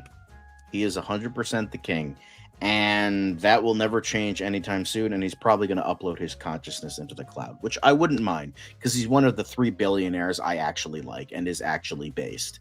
So but yeah, you could count the amount of controversies that Steam has had in probably one hand. So the only thing that's messing up is the whole banning games because one group got pishy about it. But that's true, but you know what? It'll never happen. I'm sorry. But yeah, GTA 6, I'm not getting it. I'm gonna wait 5 years for that thing to be half price on Steam. Fuck that shit. But speaking of demons, K-pop Demon Hunters creator rejects live action movie idea. It would feel too grounded. It wouldn't work for me. Now, even though I will never watch this movie, I am happy with the fact that they are fully against a live action remake because fuck live action remakes. And sometimes, most of the time, pretty much 99.9% of the time, an animated movie is better in animated form. And I hope that they will stand their ground against Sony or Netflix or whoever owns it. I forget who owns it. And be like, no, we are not doing a live sequel. Sure. TV show, maybe. Even a musical, possibly. But I hope they're just no, we are never going to do a live action movie. So I finally watched it, got one off the list. I fucking love that movie. Immediately downloaded the soundtrack. What y'all have been saying is true. It's amazing. So great. Loved it. But yeah, I hope they stand their ground with this because we don't need another shitty live action remake. But next up, this is what I think I briefly talked about this before, but a lot of casting rumors and all this other stuff in regards to the MCU reboot of the X-Men. But they're saying all this. We're going to see another Charles, another Kitty, probably before too long, perhaps, depending on what and this is Josh Horowitz, by the way, depending on what you read on the internet. I've heard Coleman Domingo, I've heard Bella Ramsey, I've heard a lot of names. I don't know if you follow that or you hear that. What do you make of those names, or just generally the idea of someone inheriting the mantle of these characters from you? So they were like, I mean, yes, absolutely. I don't really follow the casting rumors, but they sound fantastic. I mean, it'd be just so exciting to see people do a new take on an iteration of X-Men.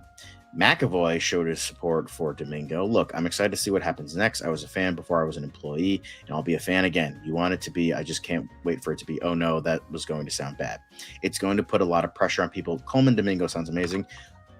Would he be? Sure, but I still want him as the live-action Norman Osborn because that would still be absolutely fucking amazing, like his role in Your Friendly Neighborhood Spider-Man. But that's just me.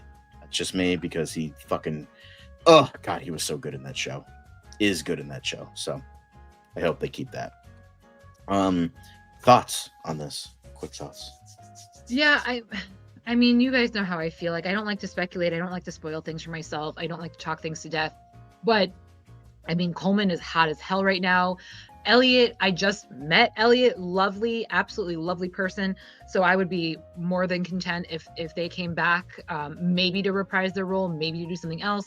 Bella Ramsey, also great, super hot right now as well, has worked with a lot of the cast already. So these names are not surprising at all. I think they would fit really well. So I'm happy for any continuation of the franchise and new blood, fresh characters, fresh. Not Hugh actors, Jackman 12 actors. million times. Saying. Anyway, last bit. We got this little thing right here, just this cute, funny thing. And again, just a little taste of what we're going to talk about more tomorrow. I didn't see this in person, but I did go to the vessel. This is the first time I've actually been able to go into the vessel. It hadn't been open for a number of years. So we'll talk about that tomorrow, but that is that War Machine is like really like fiending right so now. fun. That bro It's really is like fun. just barely. But yeah, that's total Comic-Con vibes. But yeah, that's Hudson Yards. They're showing a movie in the background. That's something they do in their summer series. That looks like soccer. Yeah, that looks like a soccer game. But yeah, they have a screen at the back of the vessel and they have free entertainment. There's a mall across the street. The Edge is there. I did the Edge too. But yeah, that is right when you get off the train for the Hudson Yards stop at Comic-Con. And I love that they did this. That's really fun. I don't know who organized it or if it was just a spontaneous thing, but that's where you see everybody emerge from the train station in their outfits with their lanyards. And it just sets the tone for the rest of the area. And it's such a good time. Yes, but that is it for quick hits. And obviously we'll be talking about more Comic-Con stuff tomorrow with Lizz. But thank you for watching the news side of things. We are going to be getting into DCU Daily after this. We're going to start with DCU Daily quick hits and then get into the major stories. But I think it's safe to say, yep, we are going to be blessed, very much blessed. And let's get into the man who cooks. It's another project that's been blessed from the beginning. There's the shot right there. That. Okay, we don't need to see right there. Hey, buddy. Eyes up here. Now you want to get nuts? Let's get nuts. Here we go. Victory mine. Ask me how am I doing? I'm telling you, really, I'm doing sublime. I never wait in the stewardess line. I just go do it. I'm moving my time. Really had nothing to do with it. How am I moving? I'm moving like you want to shine. Follow my lead. Don't listen to lies. I had to put me all on the line. That's why I know that victory's mine. I prefer Jared Leto. Hunka, hunka.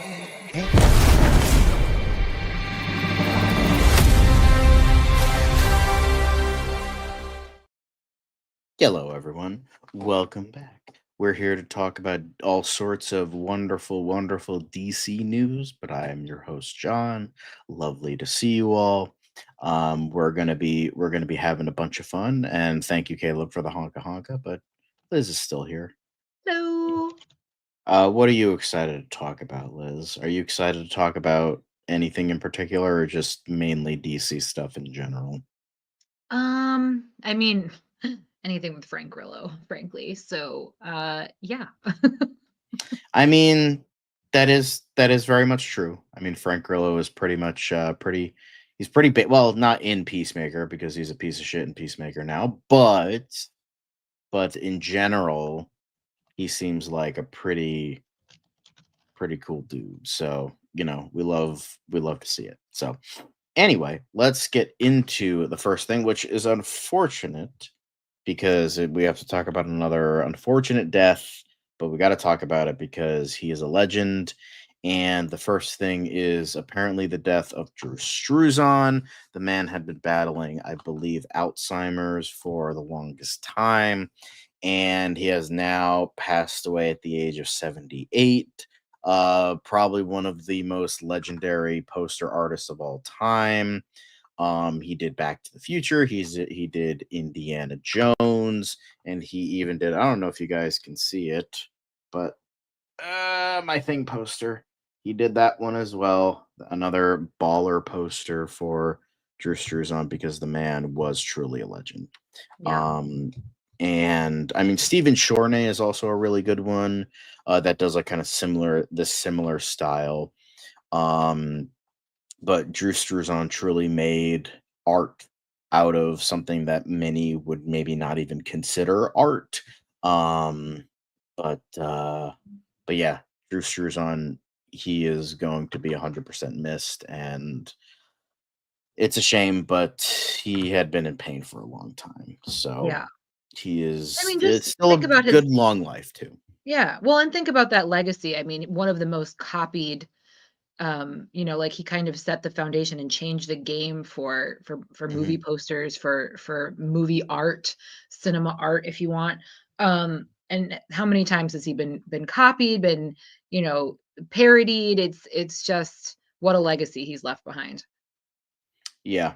Um, but yeah, that's a great poster. Although not, funnily enough, not the original poster idea. I think John Carpenter had another idea. I forget what it was, but they had to like scrap the whole ad campaign because they were like, "Oh, this is not gonna do well. We got to redo all that," and that's what we got. So like that was not the original poster idea.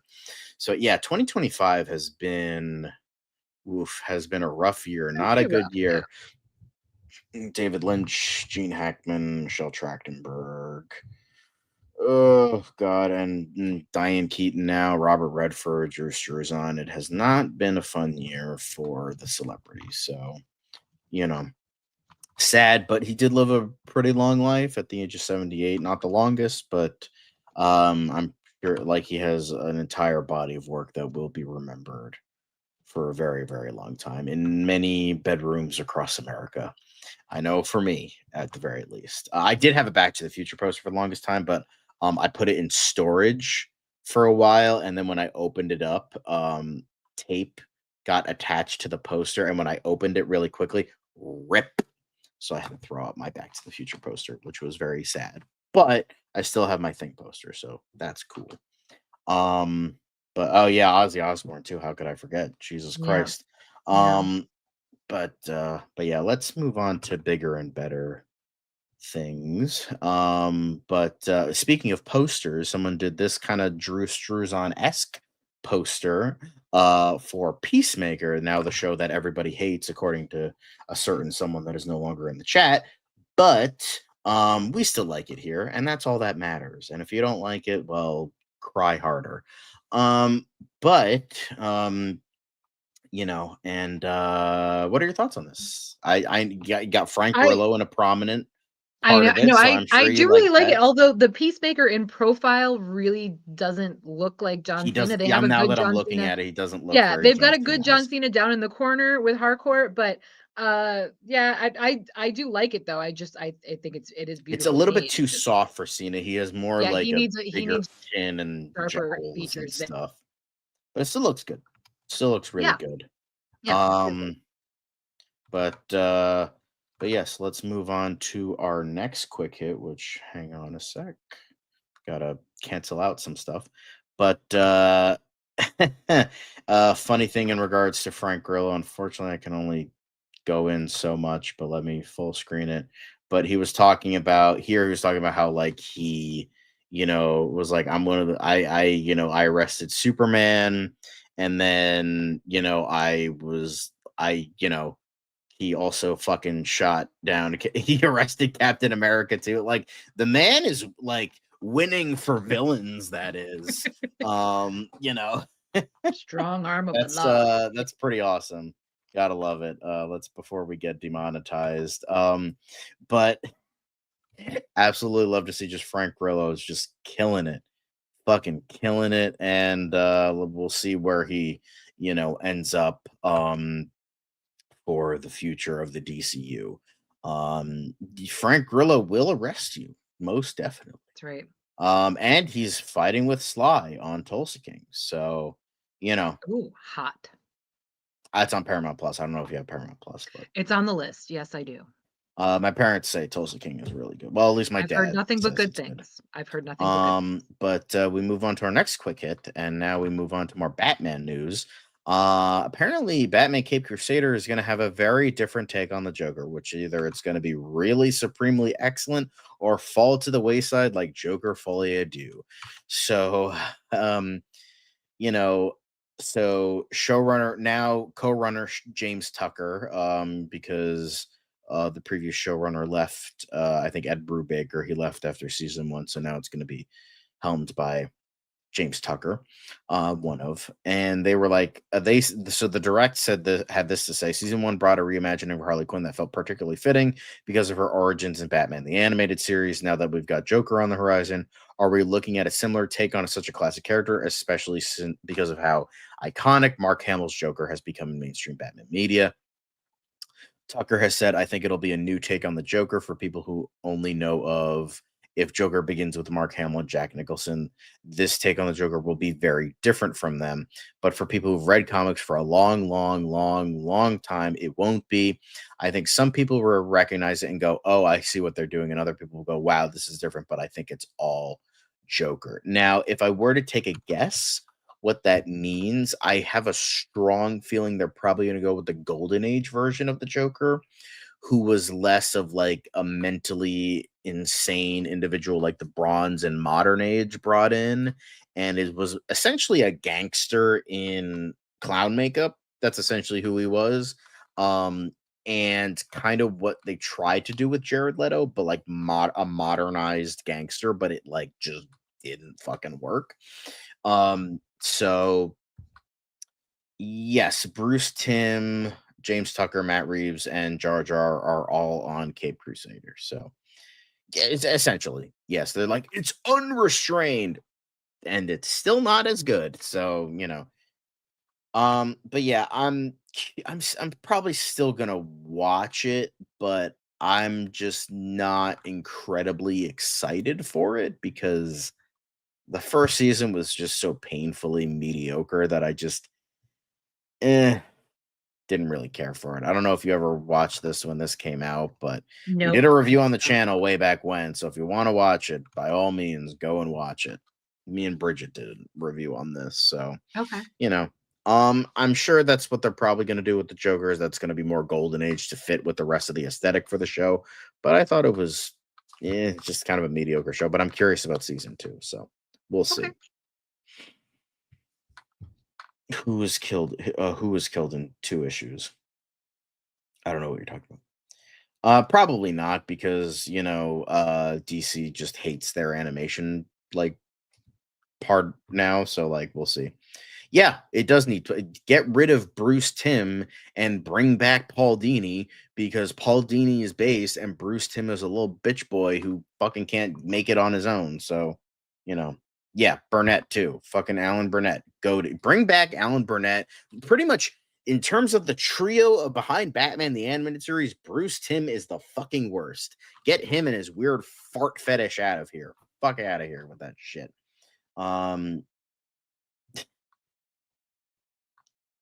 Yeah, I know. It's a whole bunch of stuff, but just some geeky guy bringing in this super chat. Thanks for the super chat, but if you thought Superman competing with Jurassic World was bad, it now has to compete against the Minecraft sequel, which is releasing 2 weeks later. I mean, yeah, but again, similar to with Fantastic Four coming out 2 weeks later, it still has a week of it has its opening weekend, and then the second weekend, which is probably even more important than the first weekend because we see how the drop is. So I think the first 2 weekends are still the most important for big budget movies nowadays. So it still has those 2 weekends. And third, when Minecraft comes in, it's still going to be a win for Warner Brothers because they're both Warner Brothers properties. Right.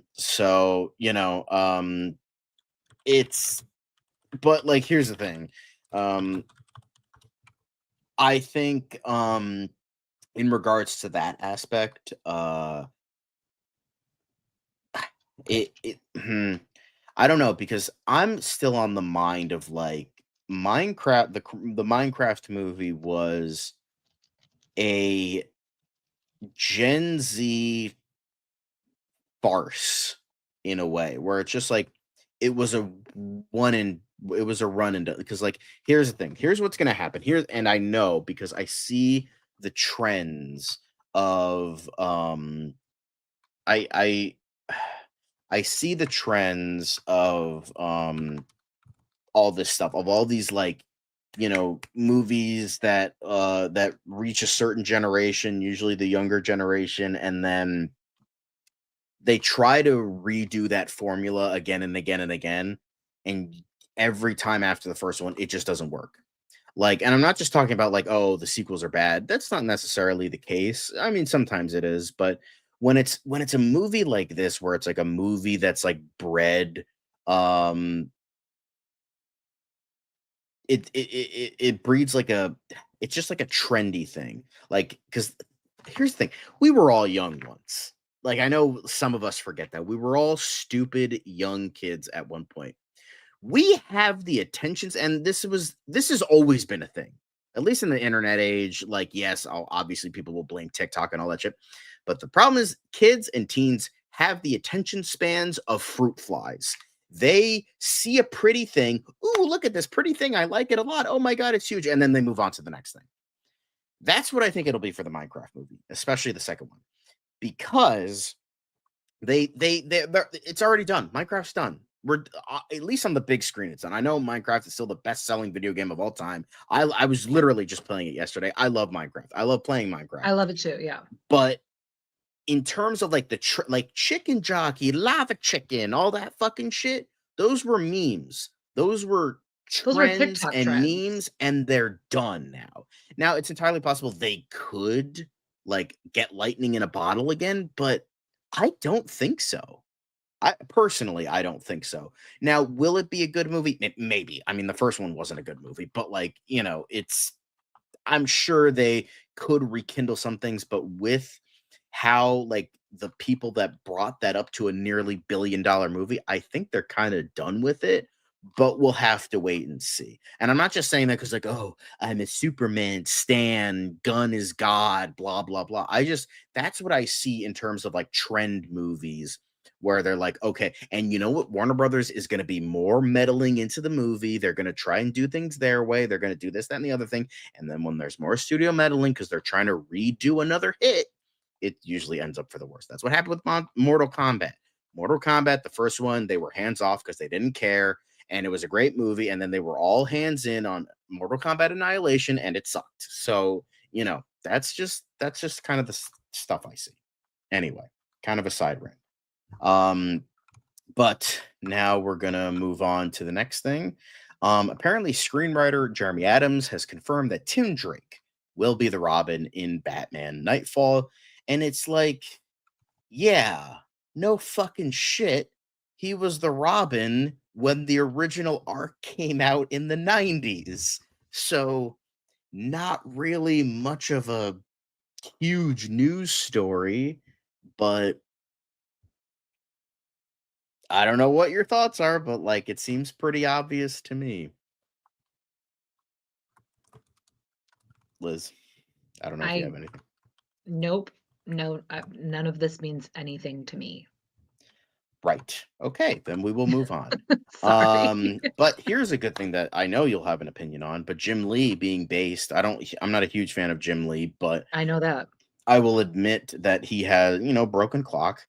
But he has said this: DC Comics won't support generative AI. Not now, not ever. Well, not until Jim Lee retires and then they Right. bring in some Yeah, other until the asshole and then leadership that's gonna ruin changes. it. Right. But Right. but he had this to say in regards to this: people have an instinctive reaction to what feels authentic. We recoil from what feels fake. That's why human creativity matters. AI doesn't dream, it doesn't feel, it doesn't make art, it aggregates it.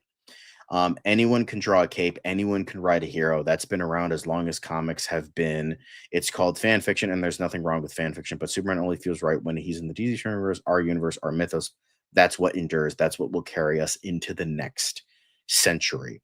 Now, many people have joked that DC absolutely fucking cooked Marvel on the comic side of things, and this was kind of just one of the many things because the Marvel side of things have come out and said, "Oh yeah, we're not doing AI not because of like human expression in art. It's just like, well, we can't make money off of the copyrighted stuff in AI, so we don't support it because of that reason." So very much like a business decision as to why Marvel doesn't support AI. But Jim Lee's like, no, this is literally against art and what it stands for 100%. So yeah, so base Jim Lee, one of the few times I will say that, but absolutely love to see it. Yeah.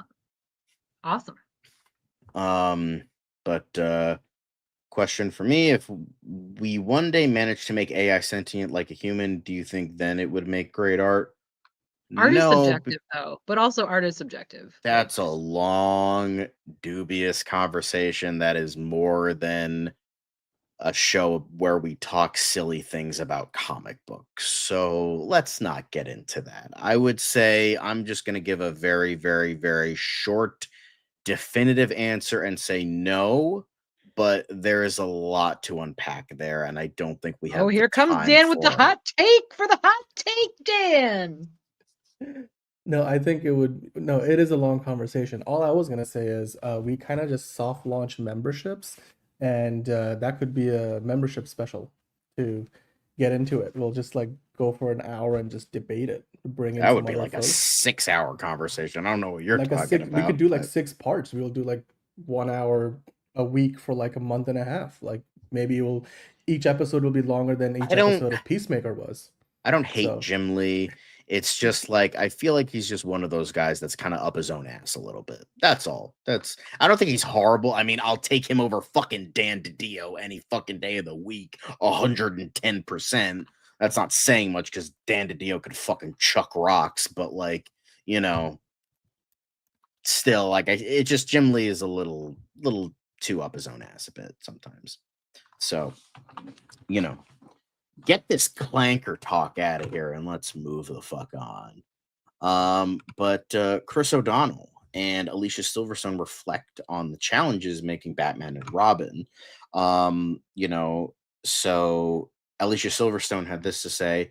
I remember a lot of things not making sense. We would be in a big warehouse and there was so many extras and so much going on. George really was like a big brother in those circumstances, as in George Clooney. He stood up for me. A lot of people stood up for Alicia Silverstone when a lot of other people didn't, aka Yeah. Joel Schumacher as well, because Joel Schumacher is based. He stood up for me and was reasonable when things were not, and to get the outfit on took so much time and energy. And once you had it on, you couldn't go to the bathroom for ages, as Christian Bale's advice to Ben Affleck still rings true. These were not easy costumes. You had to put baby powder all over your body to get it on. The whole thing was a big production. I remember we finally got the things on and we're standing there on top of this platform in this warehouse. And I turned to Chris and George and I said, what do we do? And they're like, don't worry, you'll figure it out. I was like, what do you mean? And then I hear over a big bullhorn, throw the thing. And I said, Chris, throw what at what? He's like, don't worry about it. You're overthinking it. It's like, what do you mean? We don't even know what we're throwing because they added it all in later. So we're going to get into what Chris O'Donnell had to say. But yeah, this pretty much showed that like this was just a complete fucking shit show. And just, oh, this is what happens when Warner Brothers just gets too into it. It's so bad, it's so good. Somehow they turned it into a movie that is actually fun to laugh at, you know? Honestly, I think it's kind of boring, but that's just me. But I will always defend Batman and Robin as so bad it's good kind of a movie. And I get it, it's bad. It's bad. 1997 specifically, but I'm being anal about it. I mean, look, this movie basically shut down the Batman franchise on the big screen for like a decade. Whoa. No. I might think it's so bad it's good, but like, I mean, guys, Catwoman? The Crow exists. Thor: Love and Thunder exists. Come on now. Batman and Robin ain't even close to being the worst. That's a hot take. Yeah, obviously Batman Forever was the better movie. Batman Forever is fucking great. And that soundtrack is so nice. As in Batman Seal Forever or oh. No, the Batman Forever soundtrack is incredible. Yeah, Elliot Goldenthal. He knew what's up. Yes, thank you, Caleb. Awesome. Somebody in the chat's based. Thank you, Caleb, for real. That is also true. And I think this is partially why Dan loves Batman and Robin so much. If it wasn't for Batman and Robin, we wouldn't have the Nolan trilogy, which is 110% correct. So there is that. That's a fair point. Kiss from just like how if it wasn't for Blade, we wouldn't have the MCU either. Because there's only one Blade. There's only ever going to be one Blade. So The Shadow, I've heard okay things about The Shadow, but yeah, the Green Hornet was not very good. No. Green Hornet deserved Green Hornet deserves another chance. But now we're gonna get into what Chris said. All of a sudden you were starting to get the feedback and you realize it was just going sideways. There was so much hatred of the film when it came out. It was like, oh my God. And you want to do your job and promote the movie. I remember at one point director Joel Schumacher just threw up the flag and he's like, I'm out. I can't do it anymore. He was so heartbroken and kind of bummed out about it. It was a tough one for us to all digest. We were lucky to be in the movie and it was fun to be a part of it. It is what it is. Some work out and some don't. So yeah, it's just like, it was just sort of like a weird time. Such a fucking weird time. But, because it's like, even because there's so many different takes, and I'm just going to talk about this real quickly. There, it's like, oh, you're in a bad movie. Like I know that Dakota Johnson was talking about that when she did Madam Web. You're like, oh, you're in a bad movie, but it's even then, even if you're still part of something you're creating, and then even when you create this thing and it comes out and like 99% of people hate it, it's still like this weird feeling that's like you put your all into this, and it's still this thing that like is considered one of the worst of something, and it's just very weird feeling, I guess. Oh God, I will say The Spirit. Fun time. If you ever want to see Nick Fury dressed up like a Nazi, that's where you'll see that. So, The Spirit, so much fun. But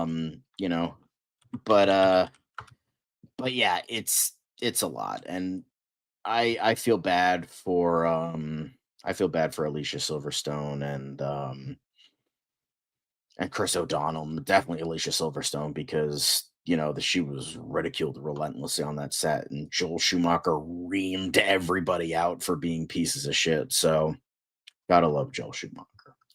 But I actually never watched Dame to Kill For. I heard it was not very good, but I'm still curious about it. So, but now let's move on to. I think this is another quick hit, just a super quick hit, but it's just. Just David Cornsweet being a little silly Billy on the set, where he's like, they're like, do a twirl. And And people But are saying in the comments, hashtag release the twirl cut. So just, just people being silly on set. they're gonna And find a way to throw it into the sequel. You know they will. They'll oh find yeah, a way. I mean he Yeah, does that'll twirl be a nice. lot in this movie. So Yeah. who's more insane than Frank Miller or Alan Moore? Yes. I don't know. I would say Alan Moore is probably crazier, but Frank Miller's the worst in terms of writing quality wise. Yeah. But fun stuff. Very fun stuff. And this is the type of thing we live for on this show. So but yeah, that is it for the quick hit side of things, but we're gonna lean into the two quote unquote bigger stories that we have.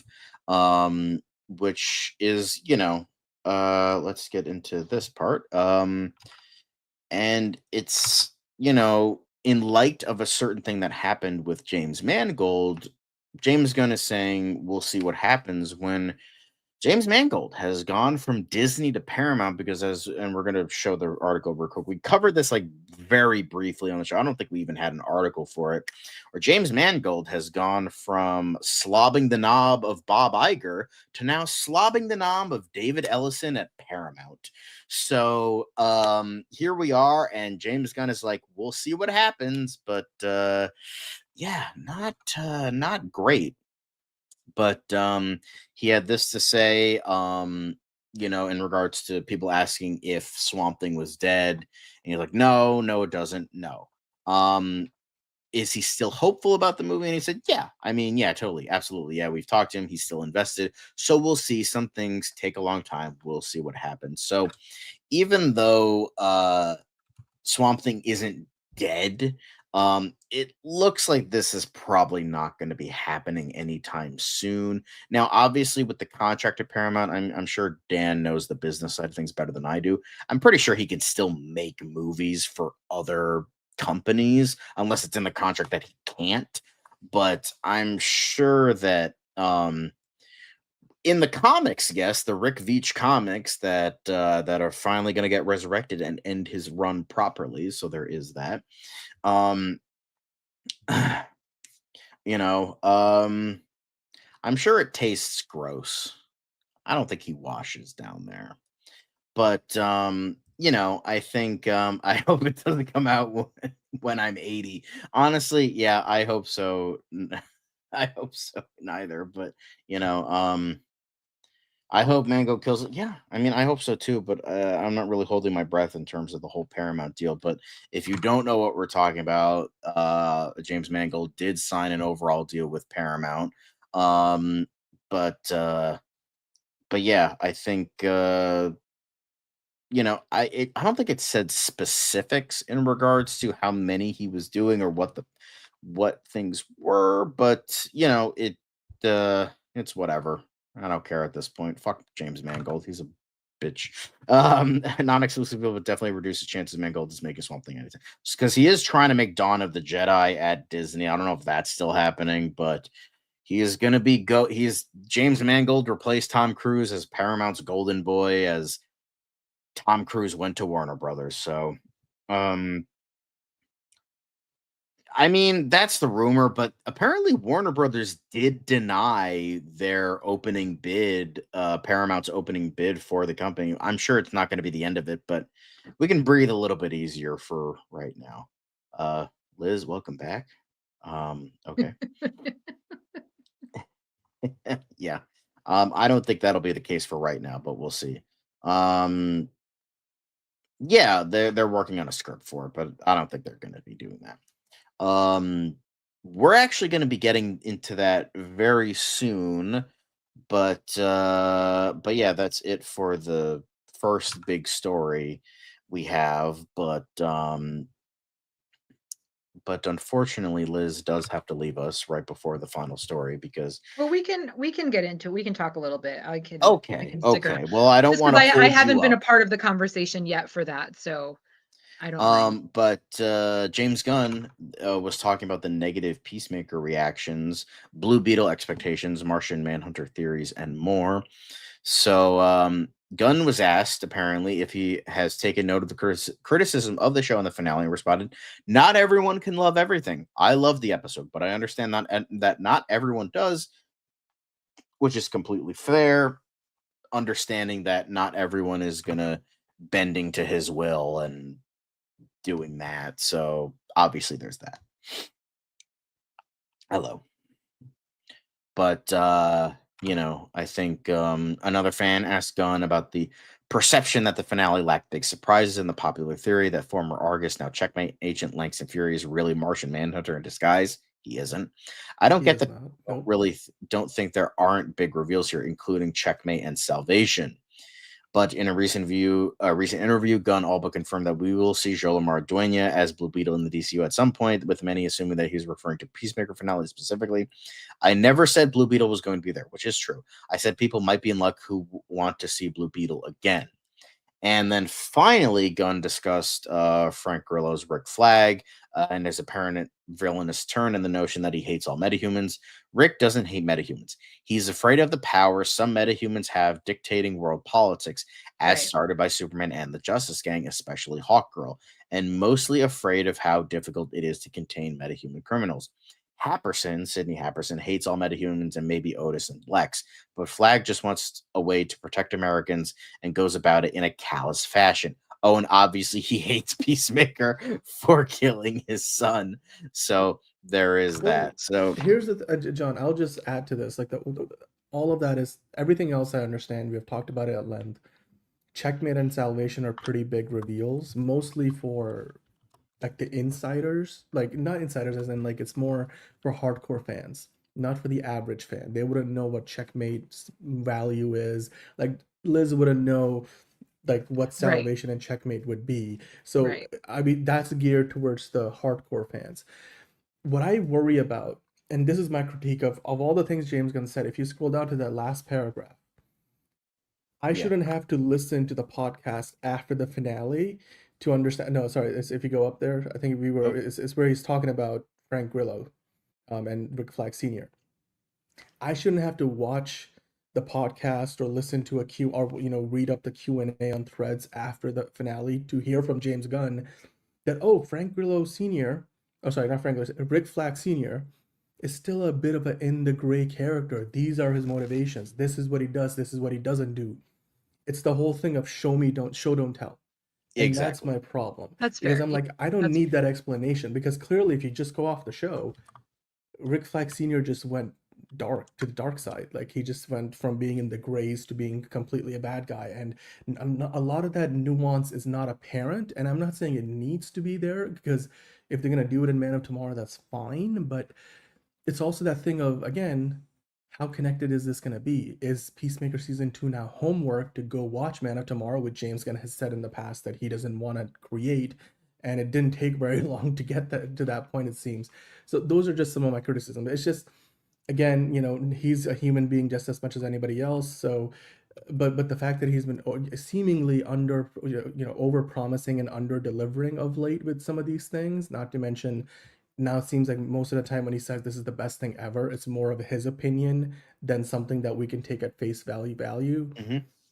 That's really where I have concerns, like that's it. And again, I'm making some very simple points. I'm not saying like Peacemaker finale sucked or was great. I thought it was a mixed bag, but I'm just saying like it's right there. Yeah. Right? Like you shouldn't have to explain it to us, right, Liz? Yeah. Well, I thought it was a mixed bag. I agree with that as well. The pacing for me was off, for it to be nearly an hour episode. I think they dragged out certain aspects where they could have put in more story. They could have maybe, given us more. They did. I feel like they led up to, obviously we knew Frank was preparing for something. We knew Rick. Yeah, you Sr. could was see him preparing for pensive at the something. end of Superman And when the the fact that he was Secretary of leaving, Defense says that line. well, and the fact that he was like leaving Hardcore out and wasn't explaining what he was doing, wouldn't tell the team what specifically they were looking for and what the end game was, what the end goal was. Like we knew that there was something brewing behind the scenes. But again, I feel they could have framed it a little differently in the episode, kind of given us more of an explanation leading up to that ultimate finale. But I still like the show. I think, every season is going to end on a cliffhanger. I think they did a good job, doing that, making us, question everything now that, Peacemaker and the team finally seem to be like in a really good place. Now, what are they going to do? How is he going to get back? What are these creatures on this world that he's been, left to? So there's a lot of questions there, which you want that in a cliffhanger. But yeah, I can understand people's feelings about the episode, but I'm not sitting here calling for James Gunn's resignation by any means over an episode that maybe you didn't agree completely with. So Yeah. Yep. By the way, before we move on to anything else, I mentioned earlier we kind of, I want to say, soft launched our memberships, and Get Shrifty just signed on to become a member on the channel. That is awesome, man. Welcome to the bulge tier of the membership. We have 3 tiers. I'll go through this in more detail later on in the week. And of course, thank you for gifting memberships. Get Shrifty 40. That is awesome. I appreciate it. We really appreciate the support. But yeah, John, that was my one critique, really. It's the thing of, like, show don't tell. And I know he's doing a lot, and as some of you guys have mentioned, maybe he took on too much, because you can clearly tell of all the projects, Peacemaker season 2 ended up getting, the worst of it in terms of like James Gunn's writing talent and acumen, because Superman was the biggest project, Future Commandos came in first, and therefore at the end we ended up in a situation where, of course, Peacemaker season 2 ends up being the last of it. And Liz has left us for the night. Thank you, Liz, for joining us for the show. We'll see her tomorrow. Once again, she's got another day job and she's got to get some rest. So we appreciate it's Liz just for like, everything she it's so funny to me that, like, and something I wanted to talk about, what Caleb is saying here is and it, like, imagine if, like, people were calling for Kevin Feige's resignation after Iron Man 2. That's kind of like the vibe I'm getting off here. Like, but it's just like, it is a different world. It is different comparisons. We already tried a DC extended universe, cinematic universe. It didn't work, so we're trying it again. And so everything's on edge now, and everything that's not like the highest tier and the highest member are like gonna be like, if it's not like the greatest thing ever, it's gonna get shit on. It's gonna get shit on. It's just like, oh, resignation. It's like, whoa, let the man like have more than 3 things speak for itself. And then the thing is, we're gonna get 3 more movies that aren't by him. So we're gonna see if these movies really can work without him, and maybe that's for the better. And I think I just feel like it's kind of ridiculous. It's also I would just say, like, the last episode felt a little more like a Disney Plus Marvel show, where they just kind of rushed through to the end and doing a bunch of setups. So, which I think we've talked about a lot. And Patrick, I just think season 3 is not currently in the cards, like James Gunn has been talking about. We're probably going to get something else instead, because Peacemaker probably shows up in a bunch of other stuff. So before we get to a season 3, if we ever get to a season 3, so I don't think it's happening anytime soon.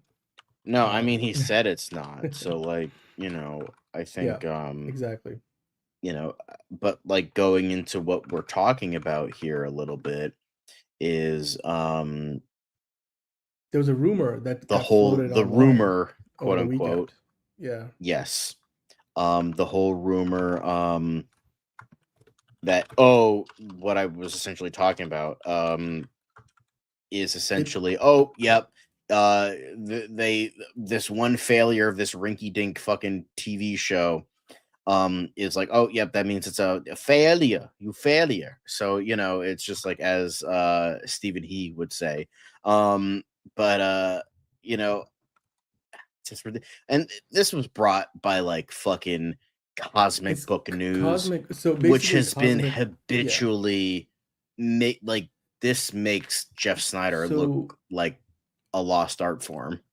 Yeah, well, okay, so just to set the stage, I'm sure you guys are aware, and if you're not, here's what happened. Over the weekend, Cosmic Book News, which they sometimes publish sensationalist headlines, and one of the things that they mentioned in one of their articles about the aftermath and the fallout of the Peacemaker finale was that if Paramount does go through with buying out Warner Brothers Discovery, then it may be a situation where we end up with James Gunn, being let go from the DC Studios co-CEO job, because James Gunn is, not. It's referencing the politics potentially, if you read between the lines, because James Gunn obviously is usually on the more, I guess, the progressive side of things, if you want to call it that, and Paramount Skydance in the recent times, especially post-merger, have been very much on the other end of the other side of the aisle, and they've made a lot of decisions with like CBS News, the hiring of the new leader. I forget what the title is for her job, for CBS News, and then a bunch of other moves like Stephen Colbert getting canceled, 60 Minutes, the lawsuit. So Cosmic Book News was implying that if David Ellison, or basically they were saying, if David Ellison buys Warner Brothers Discovery, James Gunn will be out. David Ellison's father, billionaire Larry Ellison, is close to President Trump, and back to David Ellison, I'm told the editor of Cosmic Book News, Mike DeLuca, who's one of the co-CEOs of Warner Brothers Pictures, will take over DC. Now, John, the rumor kind of picked up steam over the weekend because, of course, Because it's the people game of who telephone hate on the the internet. DCU want to believe anything, and that James Gunn is gonna fucking be booted. Yeah. But guess what? I think And guess a what? lot The of this reigning is champion of bullshit actually was on the right side of history for once. Jeff Snyder debunked Cosmic Book News, describing them as BS, and sharing his belief that the site had no legitimate sources, which is correct, which is usually correct for you too, Jeff. He also pointed out how unrealistic it would be for Mike DeLuca to take charge of the DC universe. So, yeah, that's essentially. I mean, I understand we hate James, and this doesn't change. Much like Harry Osborn to Spider-Man, this doesn't change things. But like I here's the thing. I'm still willing to believe Jeff Snyder more than fucking Cosmic Book News, which is like the we got this covered of the comic book news side of things. So, Yeah. And here's the thing, regardless of who said what, let's just put us up in a two box. I'll give it to you guys very simple, plain and simple. The Ellisons are in this to make money, because regardless of whatever their other agendas might be, they didn't get to where they are by making bad financial decisions. Right. They didn't become billionaires because they were born that way. I mean, sure, David Ellison was. Larry Ellison wasn't, and Larry Ellison is obviously the one pumping a lot of the money behind all of these acquisitions and moves. Paramount has spent a ton of money. They signed on the Duffer Brothers after the Stranger Things ends. They brought in on that deal with James Mangold we just talked about. That, not to mention they've gotten the hottest spec script on the market, and a bunch of other moves that they have made. And they've even brought in the guys who produce weapons to create a new genre horror label over at Paramount. So now they're looking to potentially buy Warner Brothers Discovery. In every instance that they do potentially go through with the deal, regardless of whether it is before or after the Warner Brothers potential split coming up next year, when the studio and streaming goes in one direction and then the cable networks go the other way, it wouldn't, nothing would matter, for as far as James Gunn and Peter Safran are concerned, as long as they're delivering results financially. Because here's the thing, even Stephen Colbert's show getting canceled under the guise of it's not making money anymore, late night shows don't make kind of money, Jimmy Kimmel's ratings are not as good. That is true. So, the politics of it is also, something to keep taking into account. But Paramount as a company, Paramount Skydance, will not remove James Gunn and Peter Safran from their roles if the DC Studios, output is still doing good financially, which Superman did. Peacemaker had better ratings for season 2 than season 1, and so far everything they've put out is done really well. And then, not to mention the fan opinion outside of this past week with Peacemaker's finale, pretty much everything else has been positive, and they've got good momentum behind Clayface, Supergirl, Lanterns, all three of those projects. they're not directed or written by James Gunn, so we'll get to see what the DC Studios output it looks like when it's not just James Gunn behind the director's chair and Right, the one exactly. writing the scripts.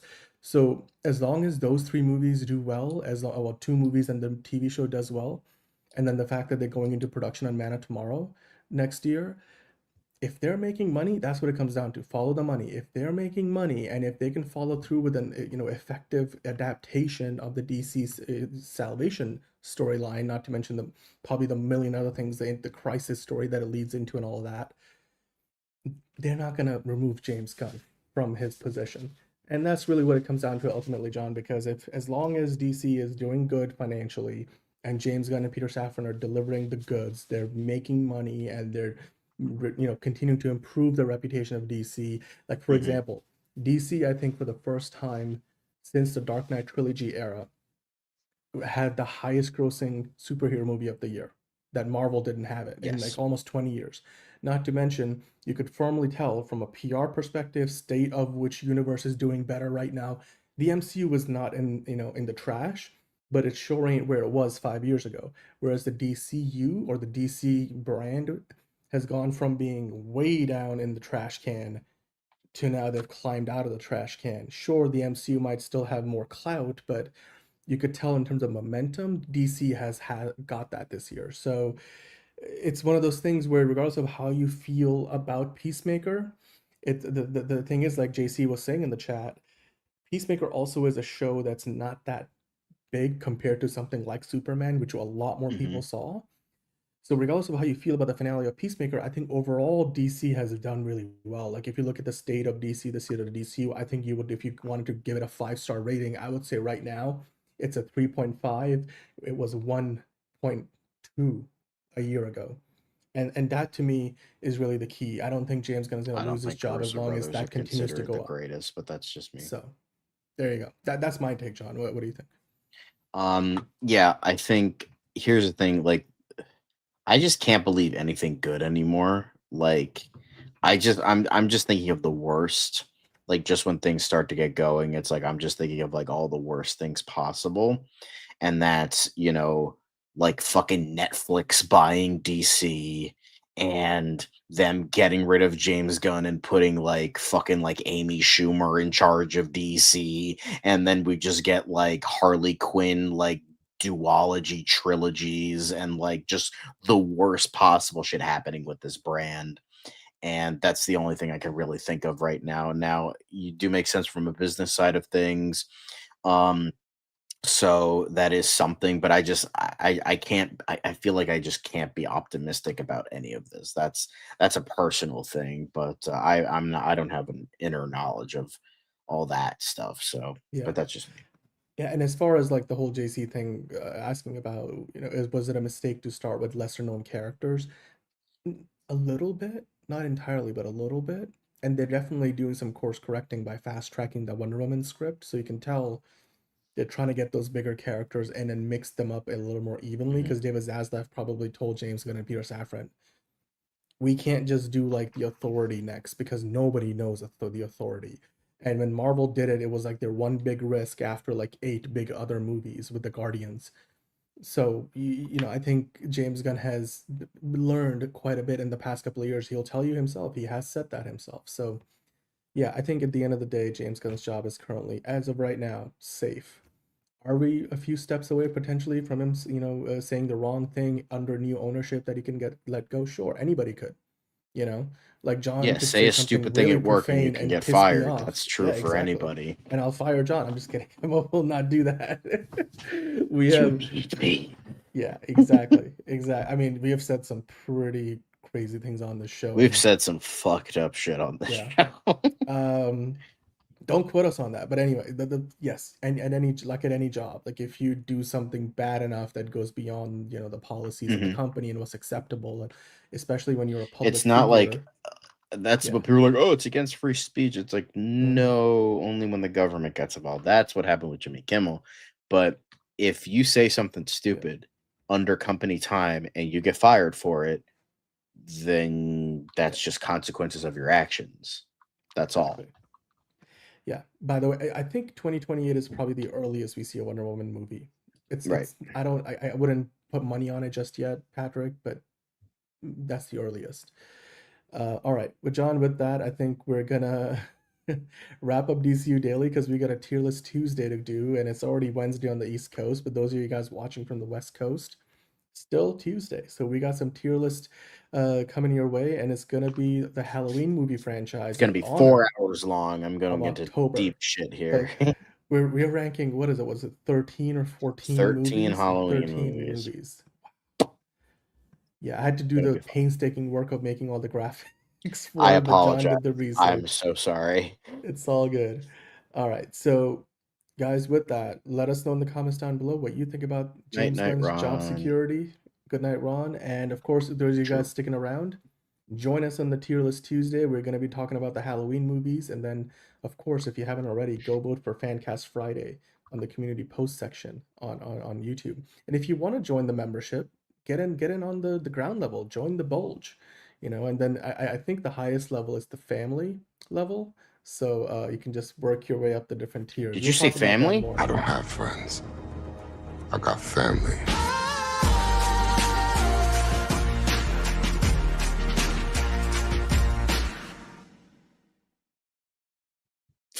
Yeah. Okay. I'll talk about more of what the memberships look like and what the benefits of the memberships at a later show. But anyway, thank you guys for joining us today.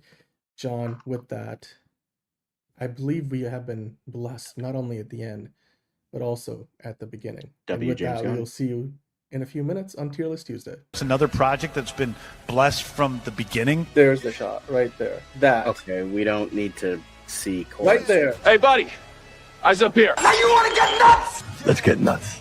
Here we go. Victory mine. Ask me how am I doing? I'm telling you, really, I'm doing sublime. I never wait in a stewardess line. I just go do it. I'm moving my time. Really had nothing to do with it. How am I moving? I'm moving like you want to shine. Follow my lead. Don't listen to lies. I had to put me all in the line. That's why I know that victory's mine. I prefer Jared Leto. Hunka, hunka.